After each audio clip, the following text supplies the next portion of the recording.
5 o'clock on the dot this Wednesday morning. I'm Ken Weaver with your top stories, and rain chances increasing starting today. Full forecast and traffic in 5 minutes. Right now in Tennessee, a bill has been filed that changes the law that will hold back your third grader based on poor state reading test scores. This bill requires the state to now consider benchmark testing. If a student would score at least 50% on the benchmark screening, then he or she could go on to the fourth grade.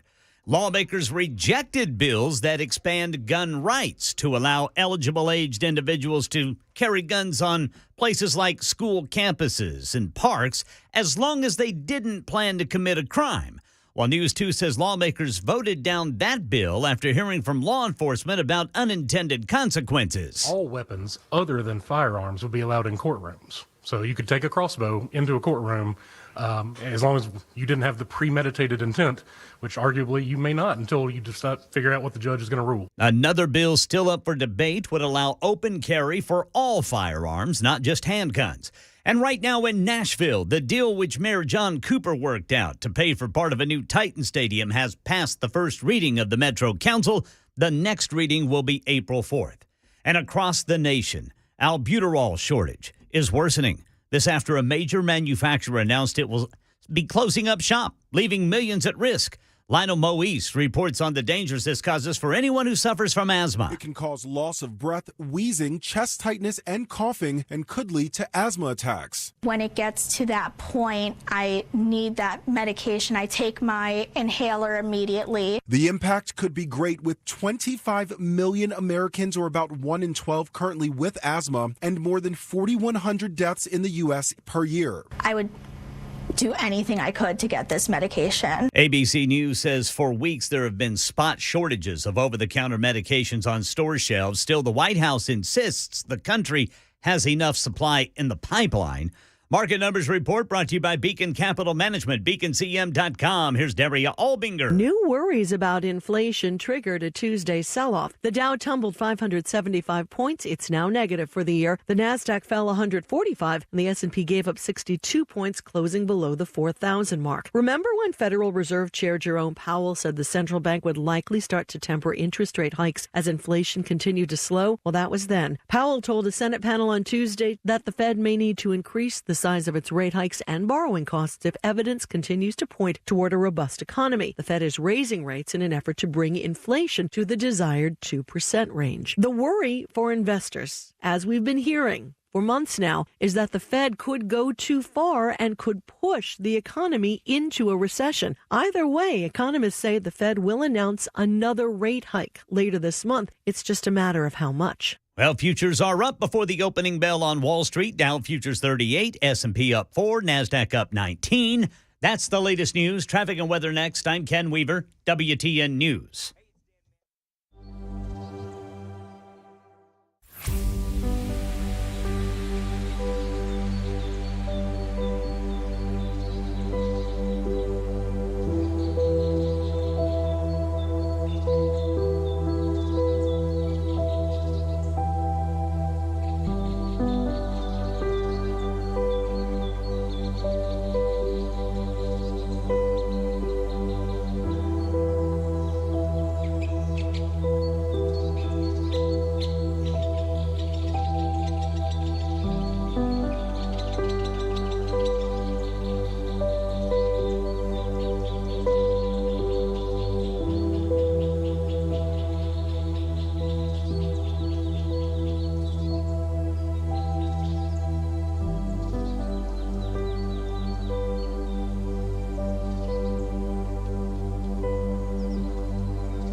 right, the chance for rain starts increasing today, but not until tonight.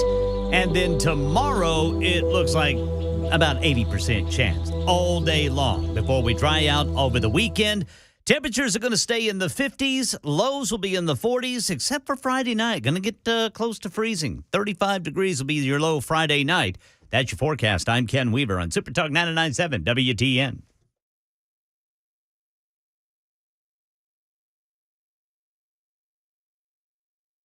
Yeah, baby.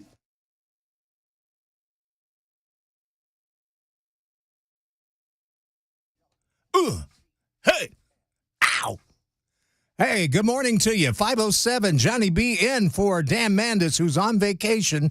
Brother Dan will be returning on Monday, but you got me along with Ken Weaver and Mac Morey, and we are so happy you chose us to fly with today. I know you had a lot of choices, but you picked us, and we appreciate that. You can also check us out, Super Talk TV on YouTube, Twitter, Facebook Live, and Twitch, and also the big Super Text line, which I haven't opened up yet, but I promise I will. 615-737-9986. A lot to get to today. And the first thing I want to get to is something I heard Ken Weaver reporting on, which affects me. And I know, that's important to you because it affects me. No, quite seriously, there are a lot of people this affects, and this is scary. Because anybody that has asthma knows that without an inhaler, you're in deep trouble. And a lot of people die from asthma. A lot of younger people don't know that. But from what I understand, and if Ken has any more, he can break in here and correct me or help me along.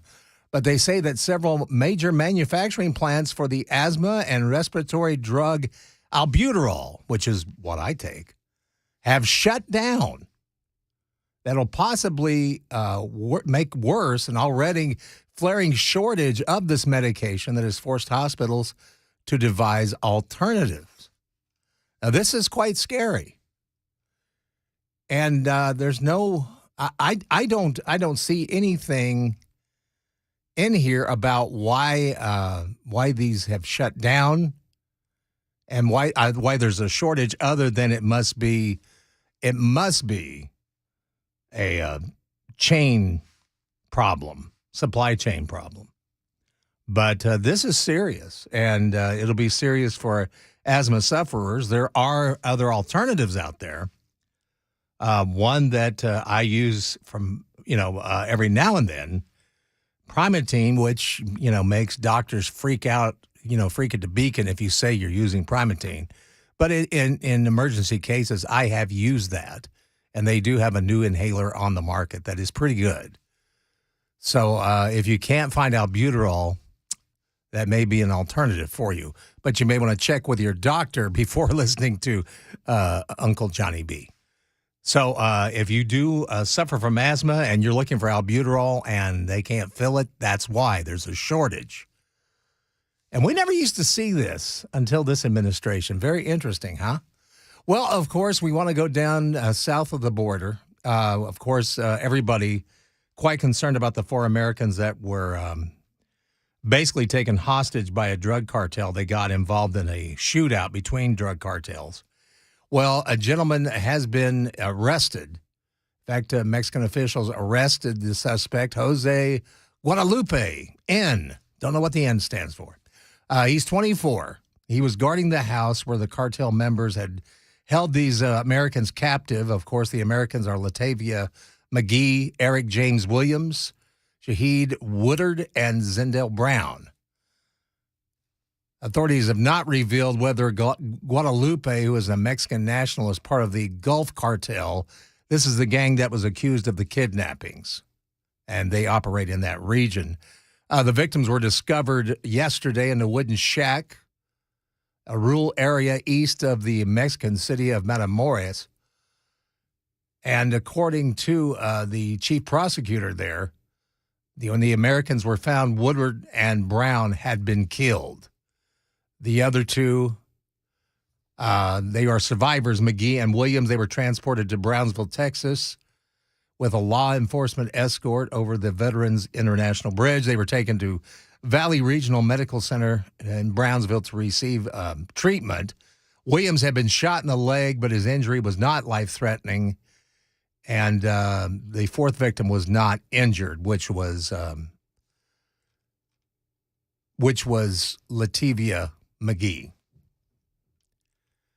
So this is just a horrible story from all counts. And what happened is, if you didn't know the story, but I'm sure you do, but some that do not, they were crossing into Brownsville, going from Brownsville into Matamoros on Friday, and they had just entered Mexico when their vehicle received gunfire.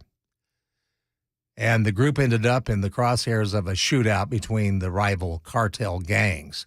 And that's the whole thing about Mexico right now. And that's why I would not be venturing south of the border right now.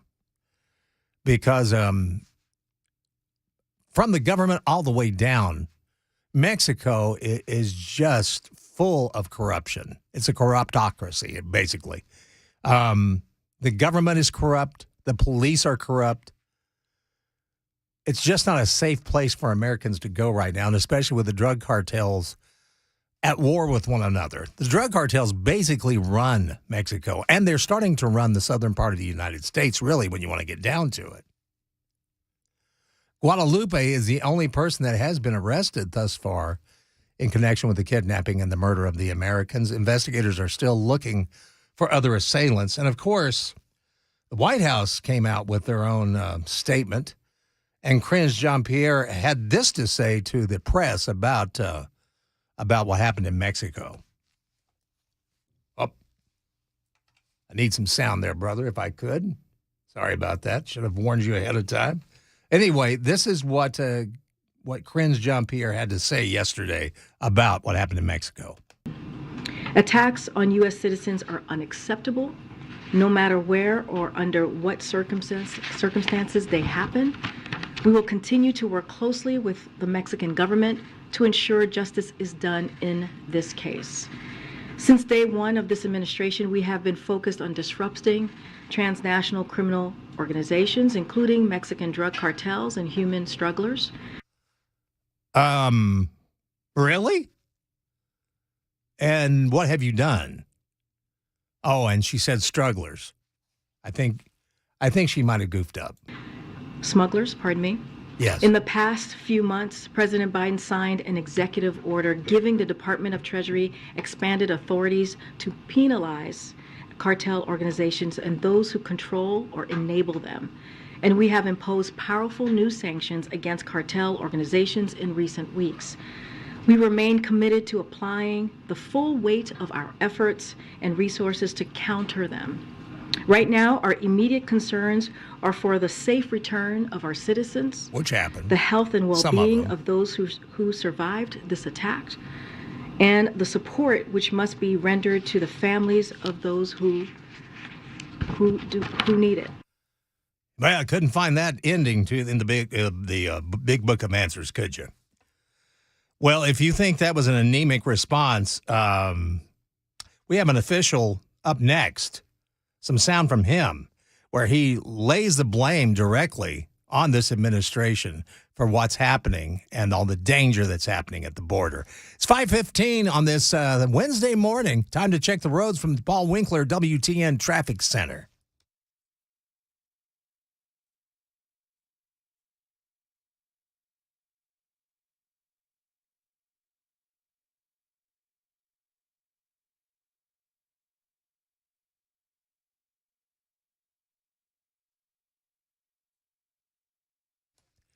Thank you much, Brother Jack. It's going to be cloudy today with a high of 56. Rain will move in tonight, and we'll have rain all day tomorrow. Looks like we're going to see a high today of 56 degrees. Right now on Music Row, 45 degrees and cloudy skies right here on Super Talk 99.7 WTN, where the Super Talk continues all day long. Dan Mandis will be back on Monday. He's on vacation. And then at 9 o'clock, it's Michael Del Giorno. 12 noon, Murphy's Show kicks in. And then when you're getting ready to hit the highways to go home, you take the drive with Brian Wilson, starting up at 3 o'clock, right here on Super Talk 99.7 WTN. Well, with everything that's happened in Mexico, and especially with these 4 Americans, 2 that were murdered and 2 that made it back well, safely. It has outraged a lot of people, me included, but I don't understand why anybody would go to Mexico right now. But the lawlessness that you see on the southern border, according to a man that works he is the National Border Patrol Council president. His name's Brandon Judd. And he claims that what's going on south of the border is caused by the policies of the Biden administration. And he explained it on Newsmax, and it was pretty forceful. What is interesting about this is we only see this when our politics allow for it to happen. When you see the lawlessness, it all starts with what is happening on the border. When you see the lawlessness on the border, when you see that our government does not react appropriately to that lawlessness, then it encourages these cartels to act in a manner that's even more dangerous than what they normally act. We did not see this under President Trump, and we didn't even see it under President Obama. We saw it a lot less under President Trump than we've ever seen it before, and we even saw the Mexican government becoming a true border security partner because of the pressure that was put on him. But when our politicians pander to open border activists, when they only care about what the West Wing activists say, you're going to expect this, and more United States citizens are going to ultimately die. And that's what's going to happen if you go down to Mexico. I'm just telling you, it's dangerous to go down there. I have family members that like to go down there, and I've tried to warn them. And, of course, they brush me off. Oh, there goes old Johnny again. He's believing all that, stuff they talk about on that talk station he's on. But it's just true. It is dangerous. And Brandon Judd points this out. In fact, he said these cartels are embedded in the Mexican government. And that's true because they have money. Money talks, especially in Mexico. Anybody that's ever been arrested in Mexico can tell you that while they're in the police car heading for jail, if they have just enough money, if you bribe the cops, you're going to be freed. That's all that, I mean, it's corrupt. Why do you think so many from that area are trying to get up here? And that's another thing I'd like to ask people that hate America or that think America is flawed, which we have flaws. But compared to the other countries in the world, I think we are the best. And if we aren't, why are so many trying to get here? Especially from these regions.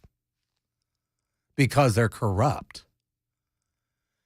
He said if you believe that their profit is going to be cut back because of the violence, that they're going to scale that violence back, the stronger a president is on border security, then the more the Mexican government does what it needs to do. That's the difference. And that's why we want someone strong in the White House. That's why you need someone strong in the White House. That's why you need someone that you may not really like in personal life. It's kind of like hiring, I use this analogy all the time, so pardon me if I bring it up again. But that's why you want an attorney that you can't stand as a person. Because this attorney is going to fight for you. And that's what we need in the White House. But we're not getting that with the Biden administration. It's truly sad. And I feel sorry for the families of these 4 Americans, especially the 2 that lost their lives. Because they're not coming back. And why they go down there? For a simple procedure. Now, some are saying it was for a facial reconstruction. Others are saying it was a butt lift. Whatever it was a stupid decision. I mean, it was a stupid reason to go down there. But that's all they went down there for. They weren't expecting this. But that's the problem. If you're going down to Mexico, you better be prepared for the unexpected, especially right now. It's 5:20. It's Monday. Gosh, don't jinx it. Wednesday morning with Nashville's Morning News. We've got more. In fact, you won't believe this, but it will blow you away when you find out what Americans are doing about Mexico. That's coming up next on Super Talk 99.7 WTN.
A leading Democrat is not happy about another rate increase on the horizon.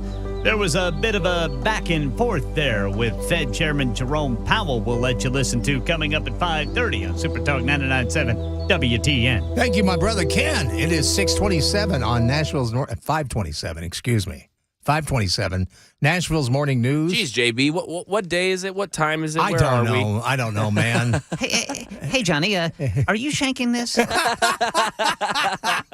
A bit. I am. Yes, I am. 5:27. And some of you Americans are shanking. After we told you all about everything that's going on in Mexico and everything, and this story that has been taking up the headlines, and despite U.S. government warnings telling Americans, hey, don't go to Mexico. What do you think U.S. citizens are doing? Going to Mexico. Yes. Reports of bookings are tripling.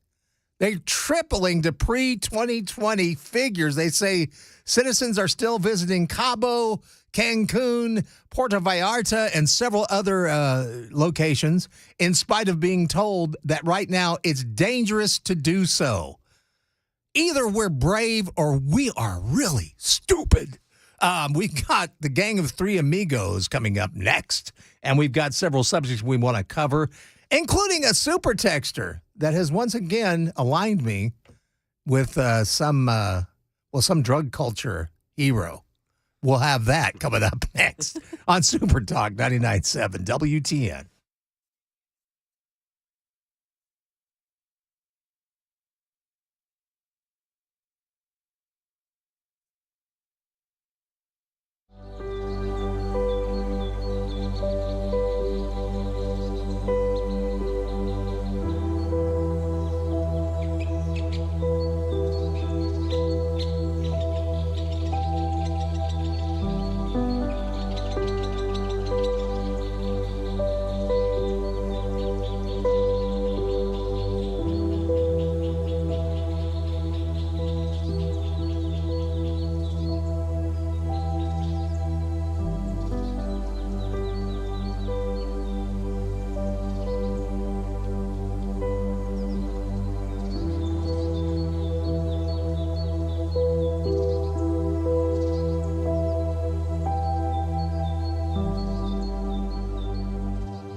.30 on the dot. I'm Ken Weaver with your top stories. Increasing chance for rain starting today.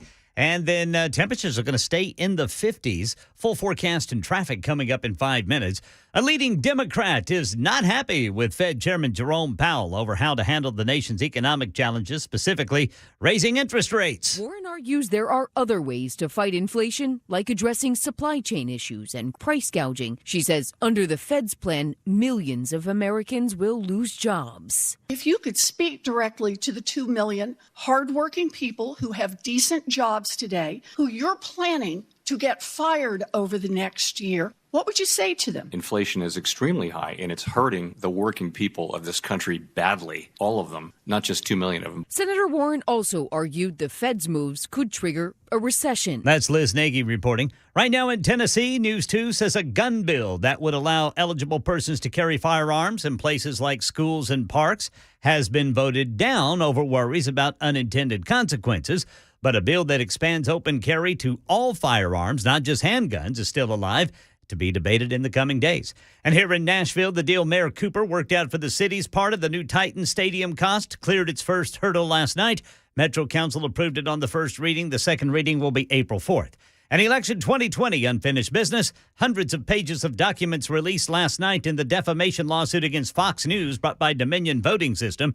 Text messages among top executives question how their top hosts promoted lies about the election. More evidence that top people at Fox privately knew that Donald Trump's claims about the stolen election were just not true. One very interesting email here from Rupert Murdoch expressing concerns that two of the network's top stars, Laura Ingraham and Sean Hannity, were doing too much to spread Trump's lies. As Murdoch writes in this email, maybe Sean and Laura went too far. That's Jonathan Carl reporting in the latest news. Traffic and weather next. I'm Ken Weaver, WTN News. Hi, I'm Paul Winkler. Have you ever thought about why we invest in the stock market? Well, you often hear because we want to protect ourselves from inflation. Well, what is inflation? It's prices going up. Who's raising prices? Companies. What do you own when you own stocks? You own the companies raising prices, so it helps protect us from that. The other thing is this. Think about the most successful people you know. They're typically business owners. And you get to be a business owner when you invest in the stock market. Now, if we think about the stock market, a lot of people worry about, well, what if the stock market drops and it never comes back? Well, this is another thing that I like to explain to people. If the stock market goes down and it never comes back, what does that mean? That means that earnings went down and they never came back up again. So earnings went down. If earnings go down, what else goes down? Taxes go down. If taxes go away, what else goes away? The government goes away. If the government goes away, the FDIC goes away. So think about it. Everything is built on the stock market. That's why I don't ever worry about the stock market going down. Everybody has the same goal in mind when stocks go down. Get it to come back up because we got to get earnings to come back up. Now, you have two things at your control to get earnings to come back up. One is sales. We can change what we're selling or sell more of whatever we have if we can. And if we can't do that, we can reduce our expenses. And that's exactly what companies do. You'll notice that they lay off people when things get bad, and hence that is why the stock market has recovered from every downturn throughout all of history. Now, if you want to learn more about our approach to investing in financial planning, go to paulwinkler.com and set up a free 15-minute phone call or call 615-851-1950.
I swear to you, it is 5:37. It is Wednesday morning, and it is the Wednesday morning edition of the Gang of Three Amigos. Yeah. Yes, sir. And amigo number one today in the control room, running this thing, our pilot. I'll just say that. Flying it. God, really. Please welcome Mac Morey. Good morning, boys. As my wife calls him, Cutie Pie. That's Brother Mac. Very flattering. Brother Thank Mac. you, Clitta. Yes. And then my compadre in the newsroom, mi amigo from Oklahoma. Please welcome Brother Ken Weaver. Oh, good morning, boys. Yes. Good to have you both here and everybody on board. And crazy Wednesday morning. Want to make a note that Friday morning, around 8 a.m., we're going to have a country star on with us. All right. Ooh. Yes, we are. It is Colon Cancer Awareness Month. And this gentleman survived colon cancer. All right. He was in stage 4. I mean, it was serious. And he's going that to. is. Yeah. Wow. But we were not going to just talk about that with him, but it's Wade Hayes, great country singer. He's going to be with us. Yeah. Yes, sir. And an Oklahoma boy, too. That's Ken. right. That's yes, right. sir. But super nice guy, one of the nicest guys I've ever met. It's really weird because all the years I was in country radio, I have not met the number of country singers that I have in talk radio. Oh, really? I've met more being in talk radio than I ever did in country. It's really weird. Do you think they dread going to be on a country radio station rather when they can go to a talk station? They're like, yeah, I'll do an interview there. Well, I think it's a lot of them like talk radio. Yeah. They're already fans. They're already listeners. Right. They like talk radio because they're kind of musicked out, if you want to, because that's their job. Sense. That makes sense. So when they listen to the radio, they kind of go, I'd rather listen to talk. And so a lot of them are fans, and it's been really cool because I've got to meet a lot of. That's awesome. A lot of people that were heroes. One I was very excited to meet was Warner Hodges from Jason and the Scorchers, which they're a Nashville band, and Mac's going, who the hell are those guys? So we'll have to educate you on that, Mac. Jason and the Scorchers. Okay, on it. Great rock band out of Nashville. Love it. Oh, yeah. They Local. They were awesome. Great. And they actually were poised to be huge, but they did get on EMI and all that, but it didn't. They were an album rock sensation, basically. But anyway, Wade will be with us on Friday, and that should be really cool. Now, I have not seen this show. I'm so out of it, and I really like to see it because I've heard so many things about it. But I would imagine that both Mac and Brother Ken have seen Ted Lasso. Yes. First season, yes. I'm not caught up. Are you not caught up? See, I haven't even watched it, and I want to. I'm all the way. Well, this... It's fantastic. According to Jason Sudeikis, is that how you say it? Sudeikis. Yep. Jason Sudeikis. This is going to be possibly the last season. That's what they say. Yeah. Oh. Yeah. But this will be the third or the fourth? The third. The third? Wow. That's kind of quick. Yeah, it's kind of quick, but I kind of understand what he's saying. A lot of, Seinfeld did that too. They go out when they're on top instead of letting it wait. And that may be a great idea because there are several shows, like I'm watching one now that I got, my wife started watching and then I got hooked into it. And it's an older show called Suits. Yeah. That's where we were introduced, I guess, to Meghan Markle. That's where she really made her. Yes. And I could tell at the front of it, because when it started, she was really good in it. And I thought, this girl really kind of blew it. I mean, she could have been a big actress, and instead... She had to go get married to a prince. Yeah, go get married to a prince over there in England. But I can tell a difference in the actors, too. Once the show was successful, they kind of, all of a sudden, the acting kind of went out the window, and all of a sudden, they seemed more cocky. Yeah, more into the egos. Yes, yeah, absolutely. Than they were their craft, so to speak. So I'm noticing Suits is kind of getting dull. It was really good at first. Now I'm not. And so I think there's a lot to be said for going, hey, we've taken this as far as we can take it. Yeah. Let's go out on top. No, because there's definitely, The Office is a show where I felt like, probably could have had ended a few seasons earlier. Yes. For sure. I don't know. I mean, they were good, kid. They were good. Every one of them. It was and still I'll tell good. you what, Robert California. Yes. Was fantastic. As the general manager who took over for, let's see, it was D'Angelo. Oh, no, it was Idris Elba. Idris Elba, yeah. Oh, yeah. Yeah, so they had 4 general managers, starting with Michael Scott. Then Will Ferrell played D'Angelo. Yep. And then I remember Daryl wanted to impress him because he looked at his MySpace page and it said D'Angelo was a fan of the Southwest. And so Daryl, who was black, shows up to work the next day wearing a cowboy hat, brush popper shirt, jeans, boots, and a belt buckle. Oh, man. In one show I really fell in love with, I've watched it again, is News Radio. Yeah, that was a good one. Oh, my gosh. I mean, I've never seen anything so funny. And the Phil Hartman character, I have met so many Bill McNeils in my time in radio because that guy's perfect. And Phil Hartman played him so well. And that's when the show kind of lost its luster with me, was whenever Phil Hartman died. And they tried to carry on with John Lovitz, and it just didn't have the same. No, it didn't have the same feel. But all of the characters in that, even the owners, who was played by Stephen Root, Jimmy James. That guy is great in anything he does. Oh, he is. And he was great as this owner because he was so off the wall. And I've met so many radio station owners like this. So, go ahead. No, go ahead, Ken. Well, I was just going to say, are you going to watch Ted Lasso? Yes, I plan on it. Want me to give you some of Ted Lasso's famous quotes? Sure, please do. All right, you ready? Sure. Taking on a challenge is like riding a horse, isn't it? If you're comfortable while you're doing it, you're probably doing it wrong. As the man once said, the harder you work, the luckier you get. I do love a locker room. It smells like potential. I always thought tea was going to taste like hot brown water. And do you know what? I was right. I love that one, yeah.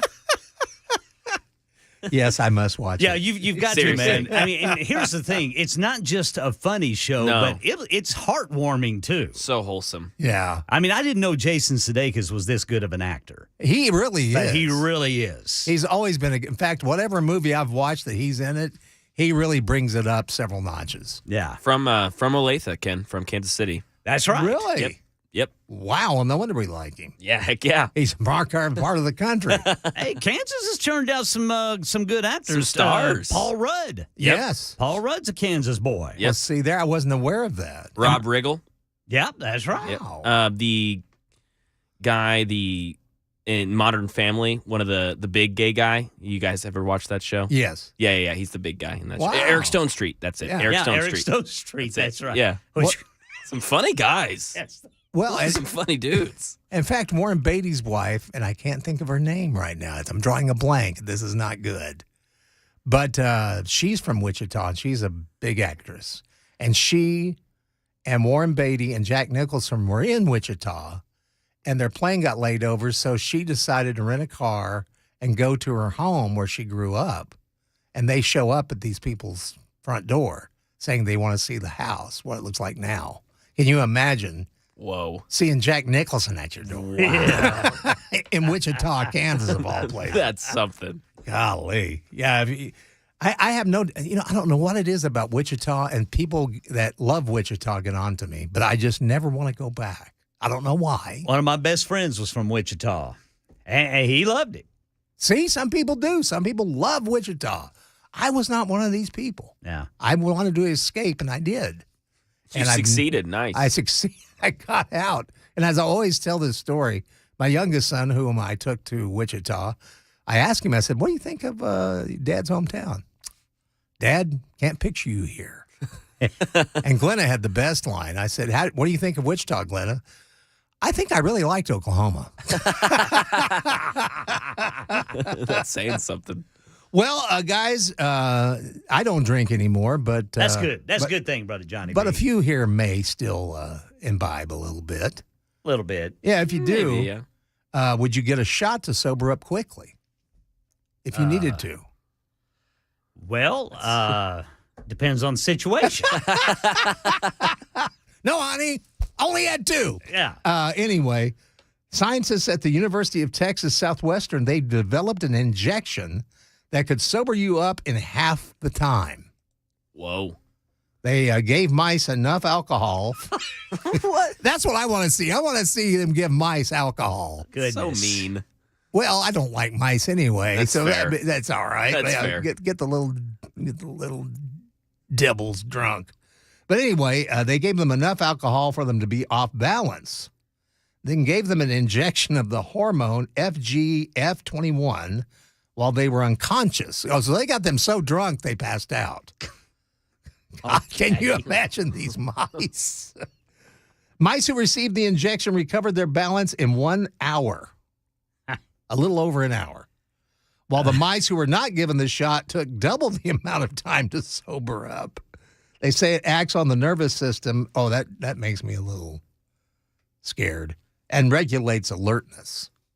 So they asking for test subjects? Come down to the lab, get wasted, and then get a shot? Yeah. And especially if they offer money. Yeah. That's what I always like, because that's what Vanderbilt does. Is it in the arm or the ass? Well, what I love is Vanderbilt will offer you money to be a test subject. Test subject. Yeah, they do. They'll go, hey, man, you can make oh, really? But I got to miss work and all that. But you're paying more. Well, okay, I might come in and have you stick me. We'll give you $27. Hey, and also for all of us older people, and Mac, you can join in on this. Because you will be someday, Mac. You will be one of us one day, because we were you one day. It'll take about 35 years, but you will be. You'll be. But they say a survey of 2,000 Americans aged 64 and older showed that 1 in 9 seniors don't feel they have life figured out yet. So I'm not alone. Me either. I feel so much better. They said 57% of the respondents felt like everyone expects older people to have all the answers. Yeah. Boy, that's the truth, especially when you have children. Yeah.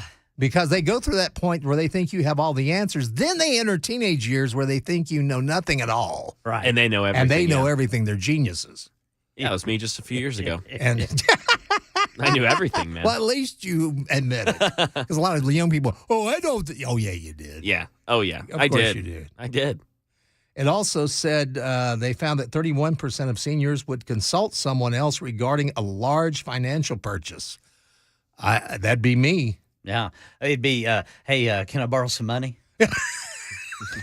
Hey, man, you ain't got $3,000 on you, do you?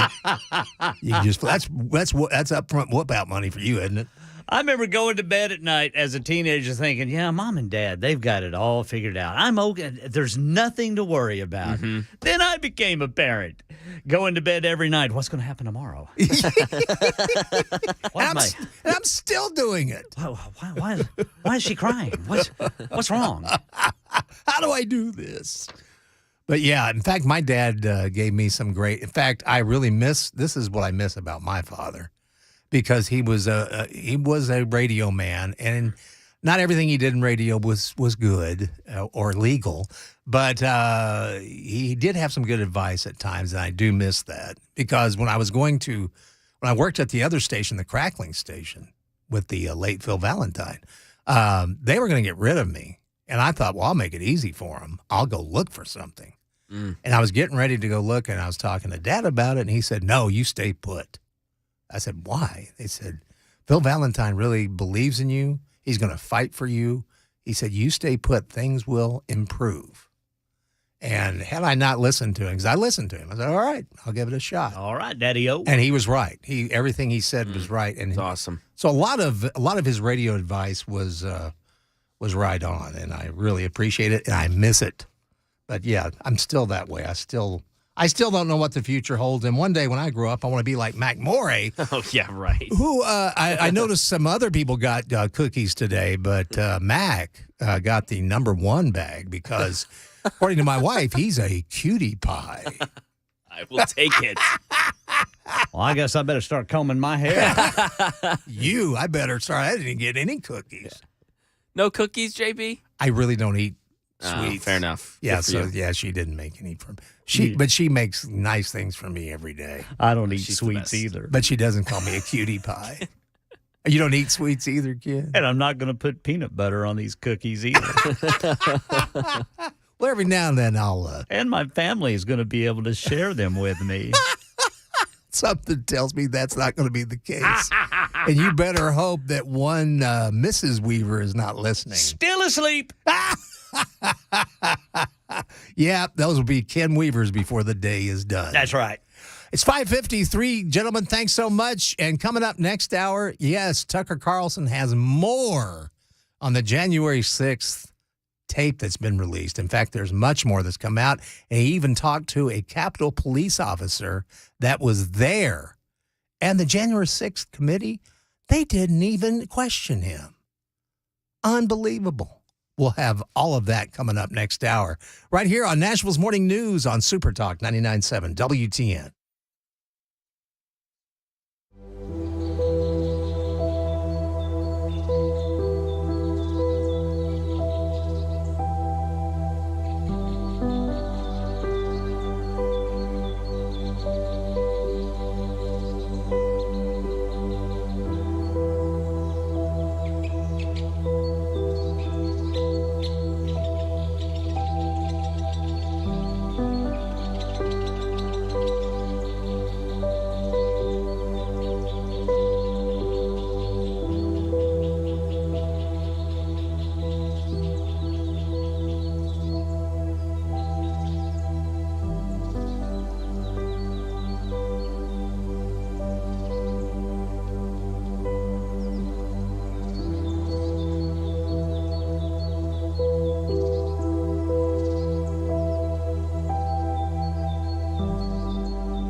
6 o'clock on the dot this Wednesday morning. I'm Ken Weaver with your top stories and increasing chances for rain starting today. Temperature's going to stay in the 50s, and we're going to get cooler at night until we reach the 30s this week. Full forecast and traffic in 5 minutes. Right now in Tennessee, a bill has been filed that would change the law that holds back your third grader a year based on poor state reading test scores. The bill requires the state to also consider benchmark testing. So if a student scores at least 50% on the benchmark screening, he or she would be able to go on to fourth grade. And lawmakers rejected bills that expand gun rights to allow eligible individuals to carry on public school campuses and other places like parks, as long as they didn't plan to commit a crime. News 2 says lawmakers voted them down after hearing from law enforcement about unintended consequences. All weapons other than firearms would be allowed in courtrooms. So you could take a crossbow into a courtroom as long as you didn't have the premeditated intent, which arguably you may not until you just figure out what the judge is going to rule. Another bill still up for debate would allow open carry for all firearms, not just handguns. And right now in Nashville, the deal Mayor John Cooper worked out to pay for, part of a new Titan Stadium, has passed the first reading of the Metro Council. The next reading will be April 4th. And across the nation, the national albuterol shortage is worsening after a major manufacturer announced it would be closing up shop, leaving millions at risk. Lionel Moise reports on the dangers this causes for anyone who suffers from asthma. It can cause loss of breath, wheezing, chest tightness, and coughing, and could lead to asthma attacks. When it gets to that point, I need that medication. I take my inhaler immediately. The impact could be great, with 25 million Americans, or about 1 in 12, currently with asthma, and more than 4,100 deaths in the U.S. per year. I would do anything I could to get this medication. For weeks, there have been spot shortages of over-the-counter medications on store shelves. Still, the White House insists the country has enough supply in the pipeline. Market Numbers Report brought to you by Beacon Capital Management, online at beaconcm.com. Here's Jim Ryan. Any gains made Monday by the major indexes were blown up in a Tuesday stock sell-off. The Dow Jones yesterday fell 575 points to close at 32,856. The S&P gave up 1.5%. The Nasdaq Composite surrendered 1.25%. Tuesday's retreat was fueled by comments from the chairman of the Federal Reserve. Jerome Powell told a Senate committee that interest rates may have to go higher and for longer this year as a backstop against rising inflation. The housing market is showing more signs of slowing down. About 7% of U.S. homes are worth $1 million or more right now, according to Redfin. Last June, that share was over 8.5%. The latest entry in the U.S. electric vehicle market comes from Vietnam, although VinFast has faced challenges in cracking the U.S. market. The company is leasing its VF8 Eco City Edition for $399 a month. It's available only in California. Futures are up before the opening bell on Wall Street. Dow futures up 31, S&P 4, NASDAQ up 25. That's the latest news. Traffic and weather next. I'm Ken Weaver, WTN News.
Good morning. It is 6:07. It is Nashville's morning news. Brother Dan Mandis is enjoying a nice vacation, and he will be back Monday morning. You've got Johnny B in his place in the newsroom, as always. The award-winning Ken Weaver is reporting the news for you, and in my place, piloting the plane, none other than Mac Morey, and we are happy you chose to ride with us this morning on Nashville's morning news. Take care of some old news from the Gang of Three Amigos last hour. Thanks to the super texters, which you can do so, 615-737-9986. The actress I was thinking about was Annette Bening, the one from Wichita, Kansas, that flew in and brought Jack Nicholson and Warren Beatty with her to the house. So that had to be a very interesting evening. Surreal. Yes, especially with Jack Nicholson. Yeah, Jack. Nice place. But, yeah. So, anyway, thanks to the super texters. And one, which I've lost, I can't find his super text, but he said something like the Tommy Chong of, what is it, Super Bong? Yeah, I don't know. He said something like that. Something like that. Here's Super Bong. It was quite funny. So anyway, you can super text us. You can also watch us on Super Talk TV, and you can find that on Twitter, Facebook Live, YouTube, and Twitch. So you can do all that. And there's a lot we want to cover today. This January 6th video, it's still getting a lot of play. And brother... I've just lost my place. Tucker Carlson, thank you. My brain is starting to work again. It's early. Come on. Anyway, Tucker Carlson has, of course, released some of the footage, and a lot of it has really shown that we have not been told the whole truth about what happened on January 6th. And Tucker sat down with a former Capitol Police officer who claims he's been ignored by the House January 6th Select Committee despite the pivotal role that he played that day. During that, his name is Tariq Johnson. He's a 22-year veteran on the Capitol Hill Police Force. He was tasked with securing the certification of the 2020 presidential election. And despite the pleas for help on January 6th, Officer Johnson said he did not hear anything. And in fact, they got really no reply, and they weren't really ready for what happened that morning. And he told Tucker this. The frontline officers and supervisors were not prepared for that at all. When you say it all, so you had no idea it was coming? We knew that there was going to be a demonstration that day, but we had no idea that we were going to be facing what we faced on that actual day. So things start to fall apart. People stream in the building. You call upwards in the command chain. Help me. You don't get a response. What do you do next? So around 2 o'clock, it may have been a little bit after 2 o'clock, I hear a officer say that the Capitol was breached. So I ran inside of the building. I ran, to assist. I knew that that location of where that first breach occurred was near where the members of Congress would be locked in. We initiated a lockdown, so that means the chamber doors on the Senate side and the House side were locked. So that means the members of Congress would be safe inside those locked rooms. Yes. So I ran over to the House side first to make sure that those doors were locked. Then I ran over to the Senate side to make sure those doors were locked. So I asked over the radio, and I say something to the effect that we need direction. We have hundreds of people inside of the building. What do you want us to do? We need some direction. I heard no response. No response. Nothing. Nothing. And they needed help, but they were ignored.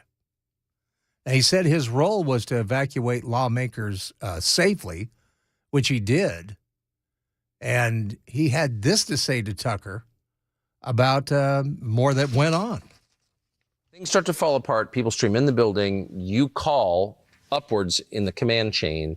Help me. You don't get a response. What do you do next? So around 2 o'clock, it may have been a little bit after 2 o'clock, I hear a officer say that the Capitol was breached. So I ran inside of the building.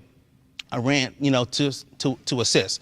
I knew that that location of where that first breach occurred was near where the members of Congress would be locked in. And so they were there to basically make sure they were locked in and safe And the whole thing about these guys is that they are not partisan. These police officers are there to guard everyone. They don't care where you stand politically. But things got kind of interesting for this officer after this, and this is basically what happened. At one point, you put on a MAGA hat. Yes. Now, I think we have it. I think we have the actual MAGA hat. yes, we actually do have the MAGA hat. I have it here in plastic, so here it is. You want to take it? Yeah. J6, it Yes. says. Yeah, I labeled it J6. So tell us why you put the hat on and how that was related to your suspension. That's what got me national attention, was the wearing of the MAGA hat. They were officers. We had a distress call that there were approximately 10 or 11 officers, I can't remember the exact number, were trapped at the top of the rotunda steps.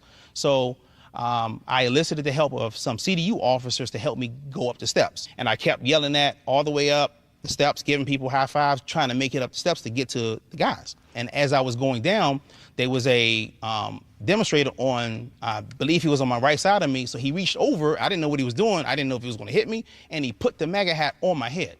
So as I was still trying to walk down the steps, then he asked for the hat back, and I said, well, I would like to keep it because the hat's going to help me. Yeah, it's your passport through the crowd. Yeah, exactly. So the Capitol Police is by definition nonpartisan. It serves both parties in the Congress. It protects members of both parties. 100%. And it has to be that way. In the wake of January 6th, you saw what looked like partisanship at the Capitol Police. Did you perceive that? I'm still shocked because as a Capitol Police officer, we even had we had our chief of police at the time. His name was, Stephen's son. And he called for all the officers who was at work that day. He called for everybody to come in, and we all went to Emancipation Hall in the CVC. And and this was during the Black Lives Matter demonstrations. Yes. And he told us that as Capitol Police officers, we need to stay neutral. We need to stay neutral, period. Yeah, but in spite of that, and let me tell you something about this guy, Tariq Johnson. His career came to a screeching halt because he wore that hat, that Make America Great Again hat. The thing was, Tariq Johnson kept the hat on so he could, A, stay safe, B, it would help him move some of these people out of the Capitol because he would look like a supporter. By the way, Tariq Johnson was a Biden voter. I guess the Democrats didn't know that. 6:15, time to check the roads from the Paul Winkler WTN Traffic Center.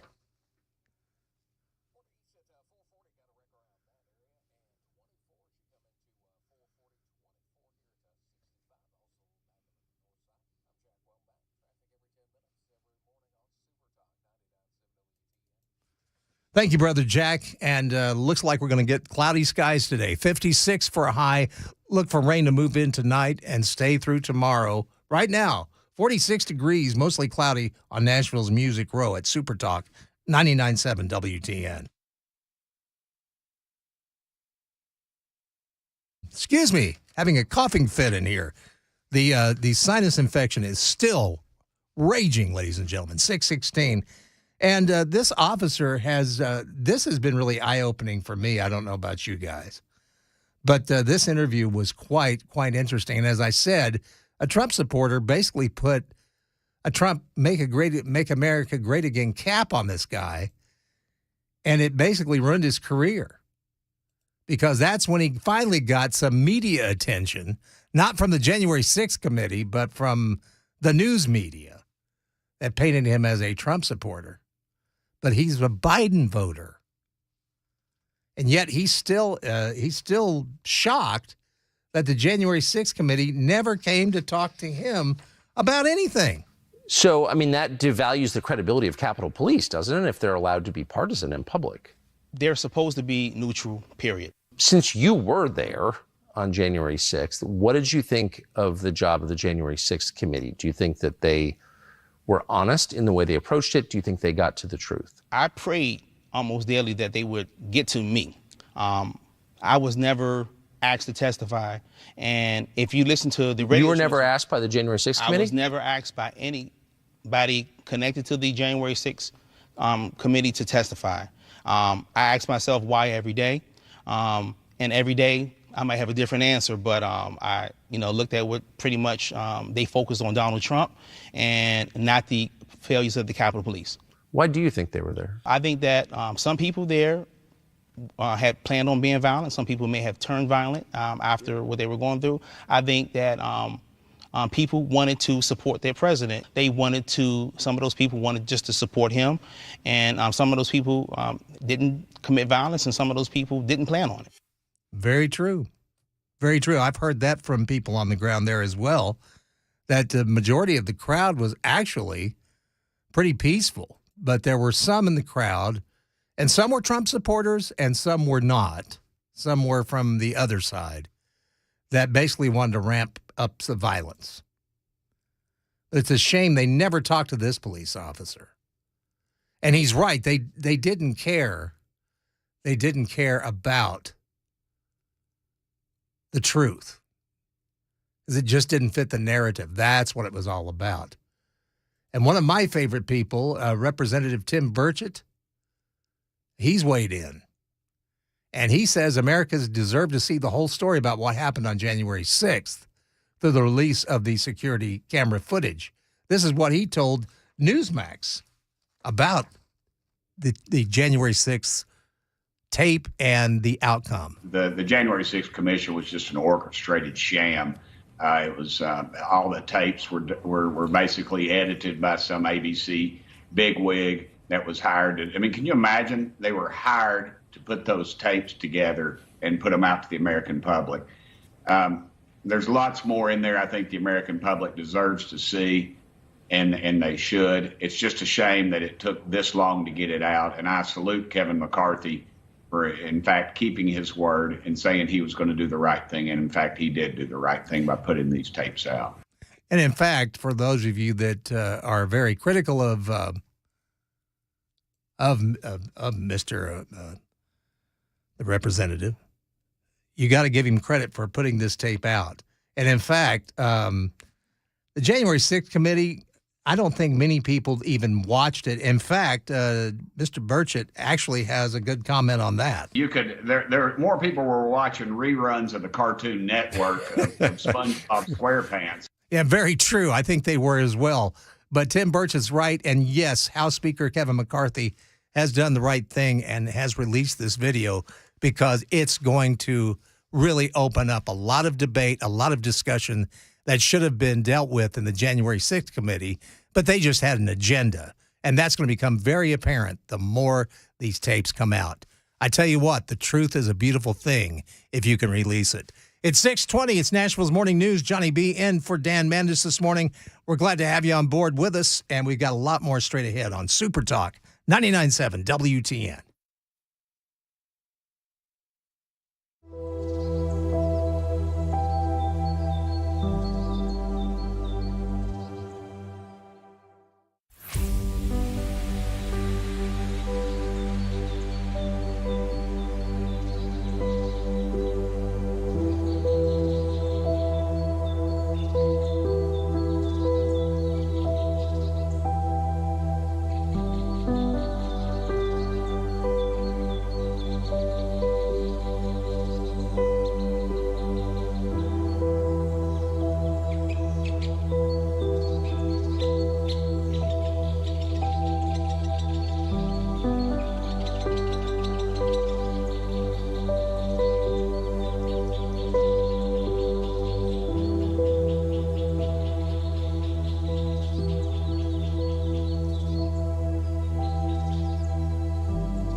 More interest rate hikes are looming, and a gun bill has been shot down, if you will, in the Republican-controlled state Senate.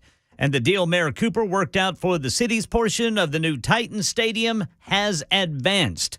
We'll tell you about these stories and more at 6:30 on Super Talk 99.7 WTN. Thank you, Brother Ken. Yes, you're such a tease and very good at it, I might add. Got to get that time spent listening, Brother Johnny B. And you do it. 6:27, good morning to you guys.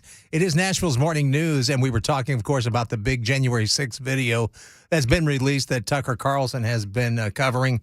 And former President Donald Trump and a slew of other Republicans have called for investigations into the Select Committee. In fact, Trump got on Truth Social and said, great courage shown by Speaker of the House Kevin McCarthy in releasing the surveillance footage to Tucker Carlson so that our country and indeed the world can see what really went on during the January 6th events. And he said the Unselect Committee lied and should be prosecuted for their actions. What's even more interesting is El Salvador president has tweeted, the United States government is putting proven innocents in jail and is, at the same time, concerned about us putting proven criminals in jail. Very interesting. More interesting stuff coming up about Dr. Fauci and Rand Paul, what he thinks is going to happen. That's up next. It's on Nashville's Morning News, Super Talk 99.7 WTN.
.30 on the dot this Wednesday morning. I'm Ken Weaver with your top stories. Halfway through the week, we are looking at increased chances for rain, cooler temperatures, full forecast and traffic coming up in 5 minutes. More interest rate hikes are looming, and it sparked a toe-to-toe between Federal Reserve Chairman Jerome Powell and Senator Elizabeth Warren yesterday over how to handle the nation's economic challenges. Powell said the central bank is now prepared to raise interest rates higher and more frequently than expected, even if that means job losses. And is likely to be bumpy. Senator Warren also argued the Fed's moves could trigger a recession. How many times did the economy fail to fall into a recession after doing that? Out of 12 times. I think the number is 0. That's exactly right. Chairman Powell noted even if the unemployment rate were to rise a full point, it would still be among the lowest unemployment rates in 75 years. That's Liz Nagy reporting. Right now in Tennessee, News 2 says a gun bill that would allow eligible persons to carry firearms in places like schools and parks has been voted down over worries about unintended consequences.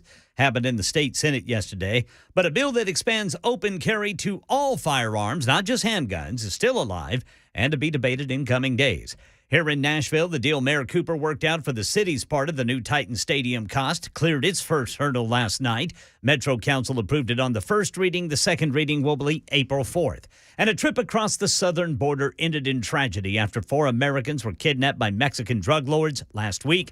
Mexican authorities believe the 4, Shaid Woodard, Zindell Brown, Tay McGee, and Eric Williams, were mistaken as gang rivals when they surrounded their van in Matamoros on Friday. Of the 4, only McGee and Williams would survive. Williams' wife says he needed surgery for 3 gunshot wounds in his legs. It was just tears of joy, I guess, that he's alive. McGee is a mother of 5. Her mother says the FBI called her with the news. I said, thank you, Jesus, there is a God. According to her family, McGee traveled with the others to Mexico for cosmetic surgery. During the 3 days they were held, they were transferred to various places to avoid authorities. A source says investigators believe the gunman may have mistaken the Americans for rival human traffickers. That's Andrew Dembert reporting. And the latest news. Traffic and weather next. I'm Ken Weaver, WTN News.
That cool rock and roll music means you're back with Nashville's Morning News at 6:38.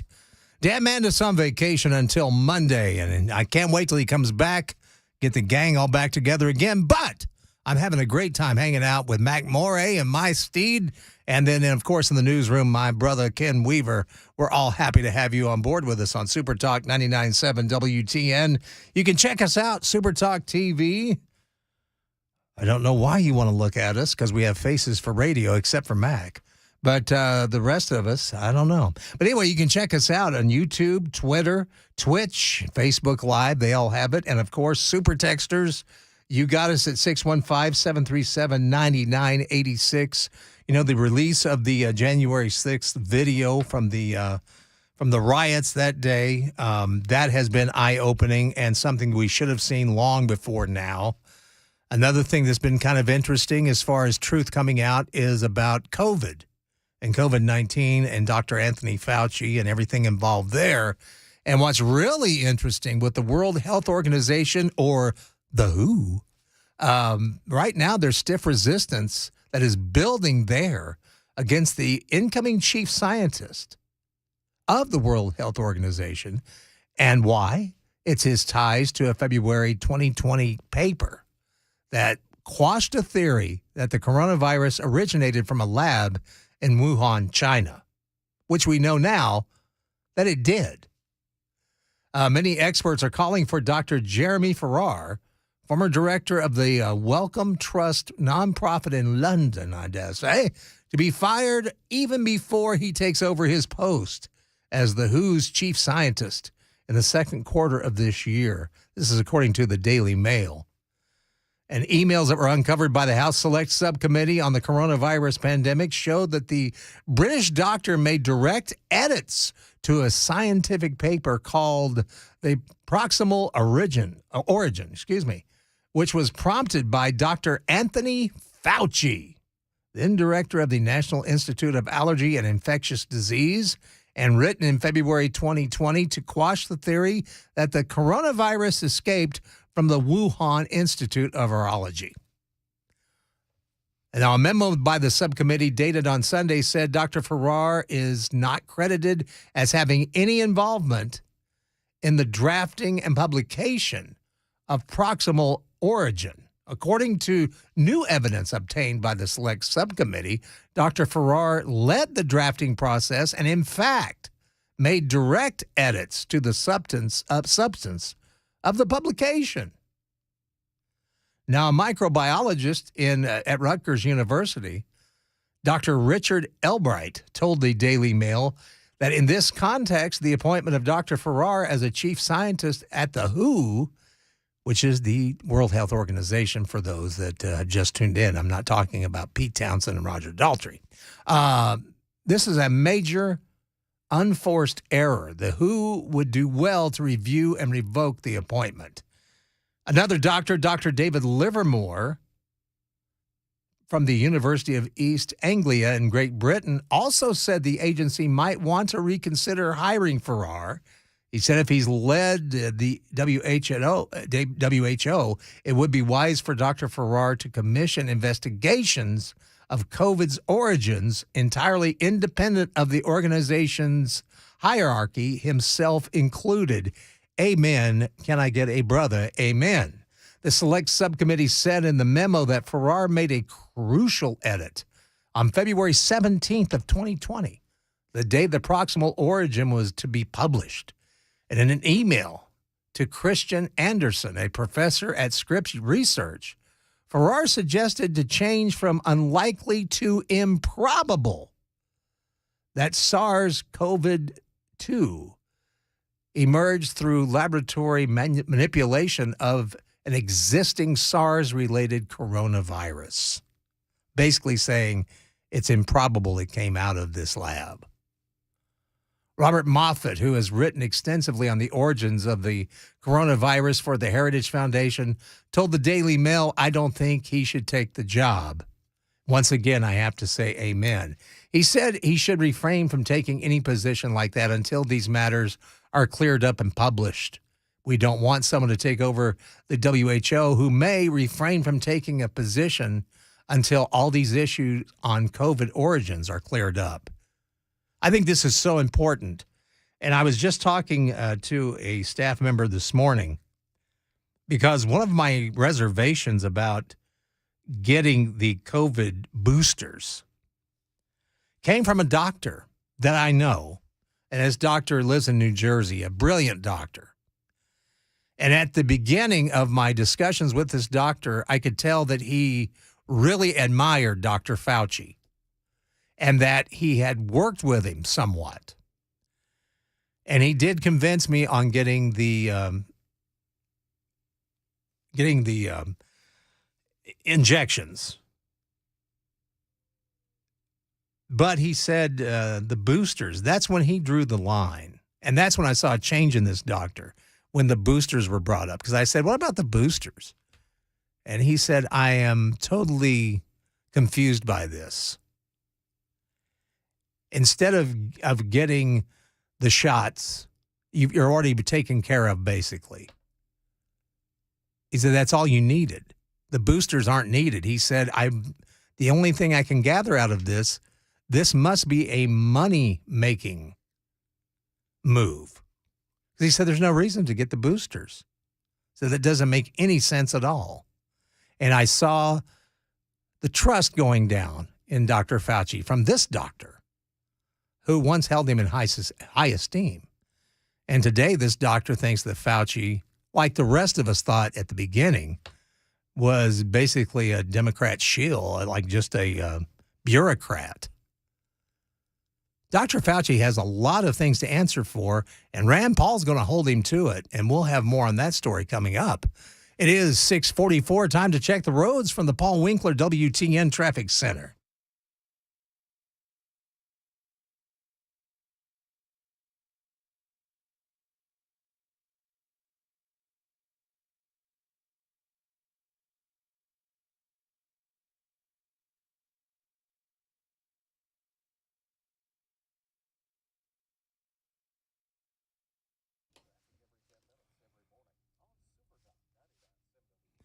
Thank you much, Jack. It's going to be cloudy today with a high of 56, and look for rain tonight into tomorrow. Tomorrow will become more widespread. Currently, we're at 47 degrees, cloudy on Nashville's Music Row at the Big Super Talker, 99.7 WTN, where you get Michael Del Giorno at 9, Murphy Show at straight up 12 noon, and The Drive for your ride home at 3 o'clock with Brian Wilson. We've been talking about the WHO and talking about the coronavirus and its origins. And a lot of people, Dr. Fauci has been, of course, at the forefront of this.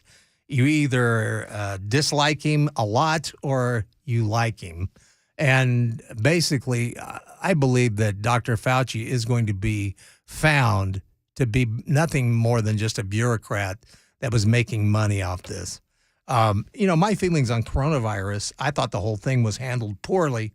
Could have been handled a lot better. In fact, people that were at risk were the ones that should have been home, not everybody else. And our economy could have gone on without being shut down. I thought the whole thing was ridiculous. But anyway, a lot of this is on Dr. Anthony Fauci, of course, the former chief medical advisor to the president. Well, anyway, you know that Dr. Rand Paul, he's a senator, of course, from Kentucky, and, of course, one of my favorite people, and, in fact, I wanted him to be president. But anyway, he said that the House of Representatives, the GOP-led House of Representatives, they're ready to embark on a select committee investigation into the contagion of COVID. And he had this to say to Fox News about, what's upcoming. It was an elaborate cover-up, and it began in January of 2020. The reason Dr. Fauci didn't want any attention drawn to this or to his funding of the lab is that ultimately he would have culpability. Ultimately, there's a responsibility because for years he had advocated for gain-of-function research. He's even quoted as saying in 2012, if a pandemic should occur, if a scientist should be bitten by an animal and the virus gets out of the lab, it would be worth the knowledge. But in late January 2020, there's a flurry of emails that go on all night long till 3 in the morning. The next day, there's a video conference And 8 good friends of Fauci, scientists, famous virologists, come together and they say, Dr. Fauci, we think this leaked from the lab. The virus, the sequence of the RNA is suspicious. We think it came from the lab. And at the end of the phone call, they all became convinced otherwise, and they agreed to write an article saying something the opposite of what they were saying in private. So yes, Dr. Fauci and Dr. Collins and others orchestrated a cover-up. There's emails between Dr. Collins and Dr. Fauci in which Dr. Collins says this wouldn't be good for China. This wouldn't be good for science. Meaning that it wouldn't be good for the business of science, for the money that changes hands. There's so much going on here, and when the American public finally find out, I mean, there's going to be such dissatisfaction in this country like you can't believe. For example, we know that the NIH gave money to American universities who then gave it to military researchers. These are researchers with the title of general and colonel in the People's Liberation Army. Our universities gave NIH money to them to do military research. This is a real problem. When the truth gets out there, when this is finally declassified, it's going to be explosive. Well, in fact, Senator Paul, I agree with you. And really all the American people need to do in all of these instances, follow the money. And there was a lot of money that traded hands during this entire outbreak. A lot of answers, a lot of questions that need to be answered. And hopefully they will. It's 6:49. It's Super Talk 99.7 WTN.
Changes may be coming to a law that holds back third graders for a year if they don't score well on reading tests. Changes to gun expansion bills in the legislature. These stories and more coming up at 7 on Super Talk 99.7 WTN. Thank you, Ken. We'll be listening for that. It's 6:54.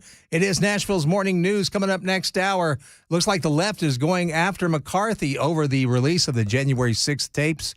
We'll have details on that and lots more. You got to keep it right here on Nashville's Morning News, Super Talk 99.7 WTN.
7 o'clock on the dot this Wednesday morning. I'm Ken Weaver with your top stories. Increasing chances for rain starting today.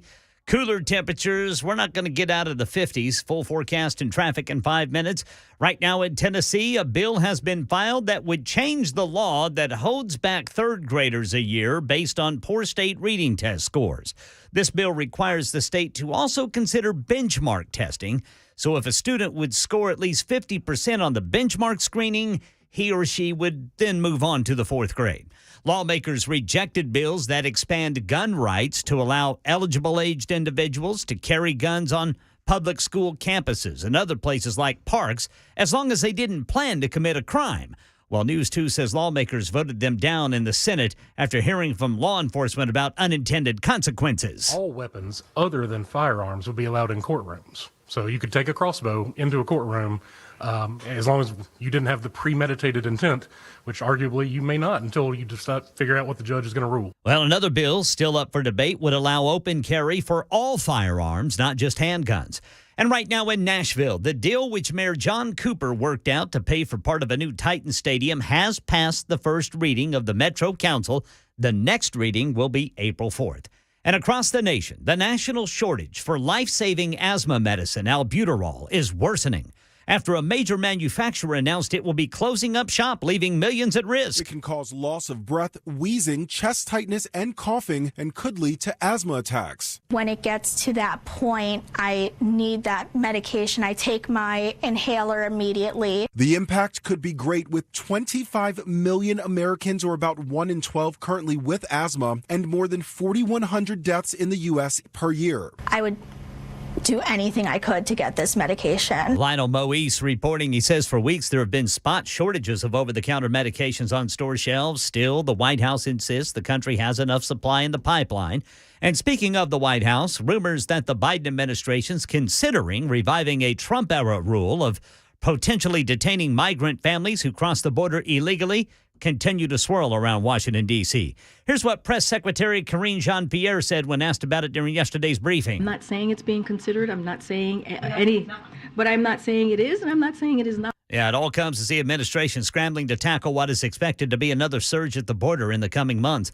Market Numbers Report brought to you by Beacon Capital Management, online at beaconcm.com. Daria Albinger on the midweek stock stumble. If we know one thing about the markets, it's that they hate uncertainty. And lately, there's plenty of it to go around, especially when it comes to inflation. Fed Chair Jerome Powell's warning to a Senate committee that it may have to dial up interest rate increases to bring inflation under control sent stocks tumbling. The Dow gave up nearly 600 points. Yeah, futures are down ahead of the opening bell on Wall Street. Dow off 29, S&P futures down 3, NASDAQ futures down 7. That's the latest news. Traffic and weather next. I'm Ken Weaver, WTN News.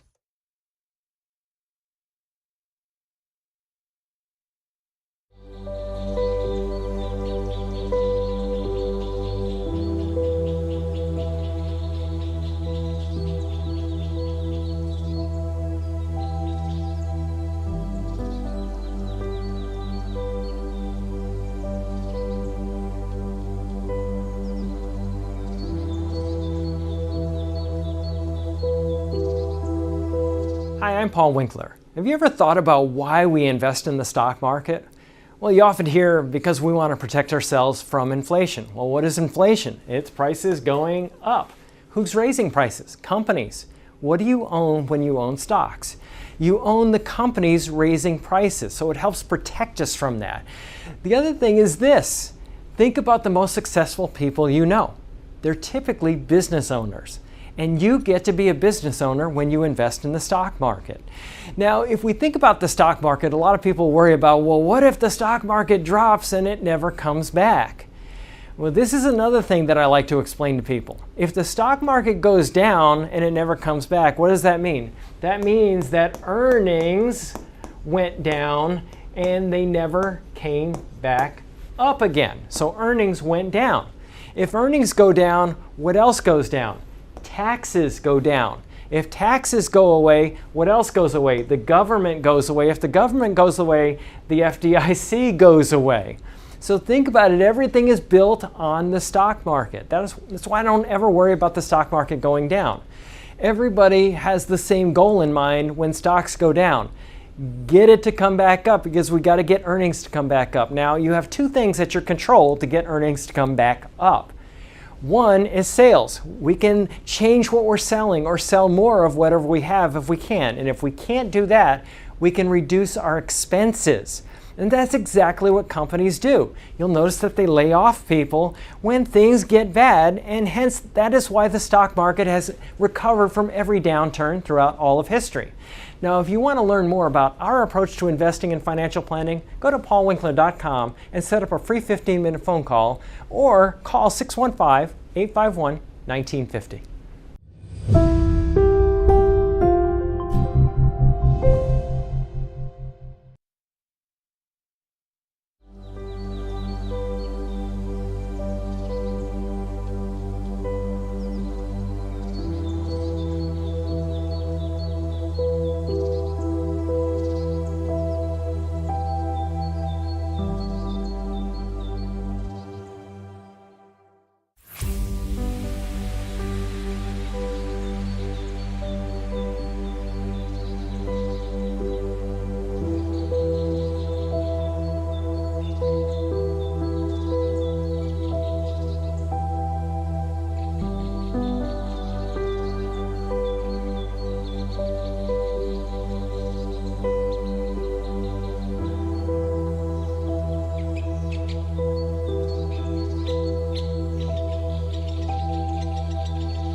Good morning. It's 7:07. It is Nashville's Morning News, and Dan Mandis is taking a much-deserved week off. He will be back on Monday morning. We look forward to his return. You got me, Johnny B, in his place, along with Ken Weaver in the newsroom. And I was going to say Mac Morey, but he's been replaced all of a sudden. I don't know what happened. Maybe Mac got enough of this, and so now we got Mason in there. That is your name, correct? All right. Well, good to have you on board with us as well. But a lot going on. If today is your birthday, and Mason, if they've got the computer up, that'd be great. But if today's your birthday, well, we wanted a special birthday announcement for you. Happy birthday, dear Valen. Yeah, that nothing says happy birthday like that, huh? Happy birthday, dear Valen. Sounds like he's saying happy birthday, dear Valium. Happy birthday, dear Valen. Every day's a birthday when it comes to Valium. Yeah, that's right, baby. Happy birthday, dear Valium. Happy birthday, dear Valen. Yeah. Now, some people, I have gotten some criticism for imitating, which I don't do a good job of it because it's not his voice. It's just old man voice. But I'm sorry, but the guy, he wanted to be president. He lies continuously. Okay, remember that drum solo in In-A-Gadda-Da-Vida back in the day? That was me. I did that up in Connecticut. I mean, when people know that, he would say stuff like that. Well, and his handlers say he's perfectly fit to run for office. His own wife says it. And I heard Michael yesterday giving her down the road, and they should, because whoever loves this man, whoever is part of his family, why they are not going, okay, Joe's got to go home. Joe has just got to go home.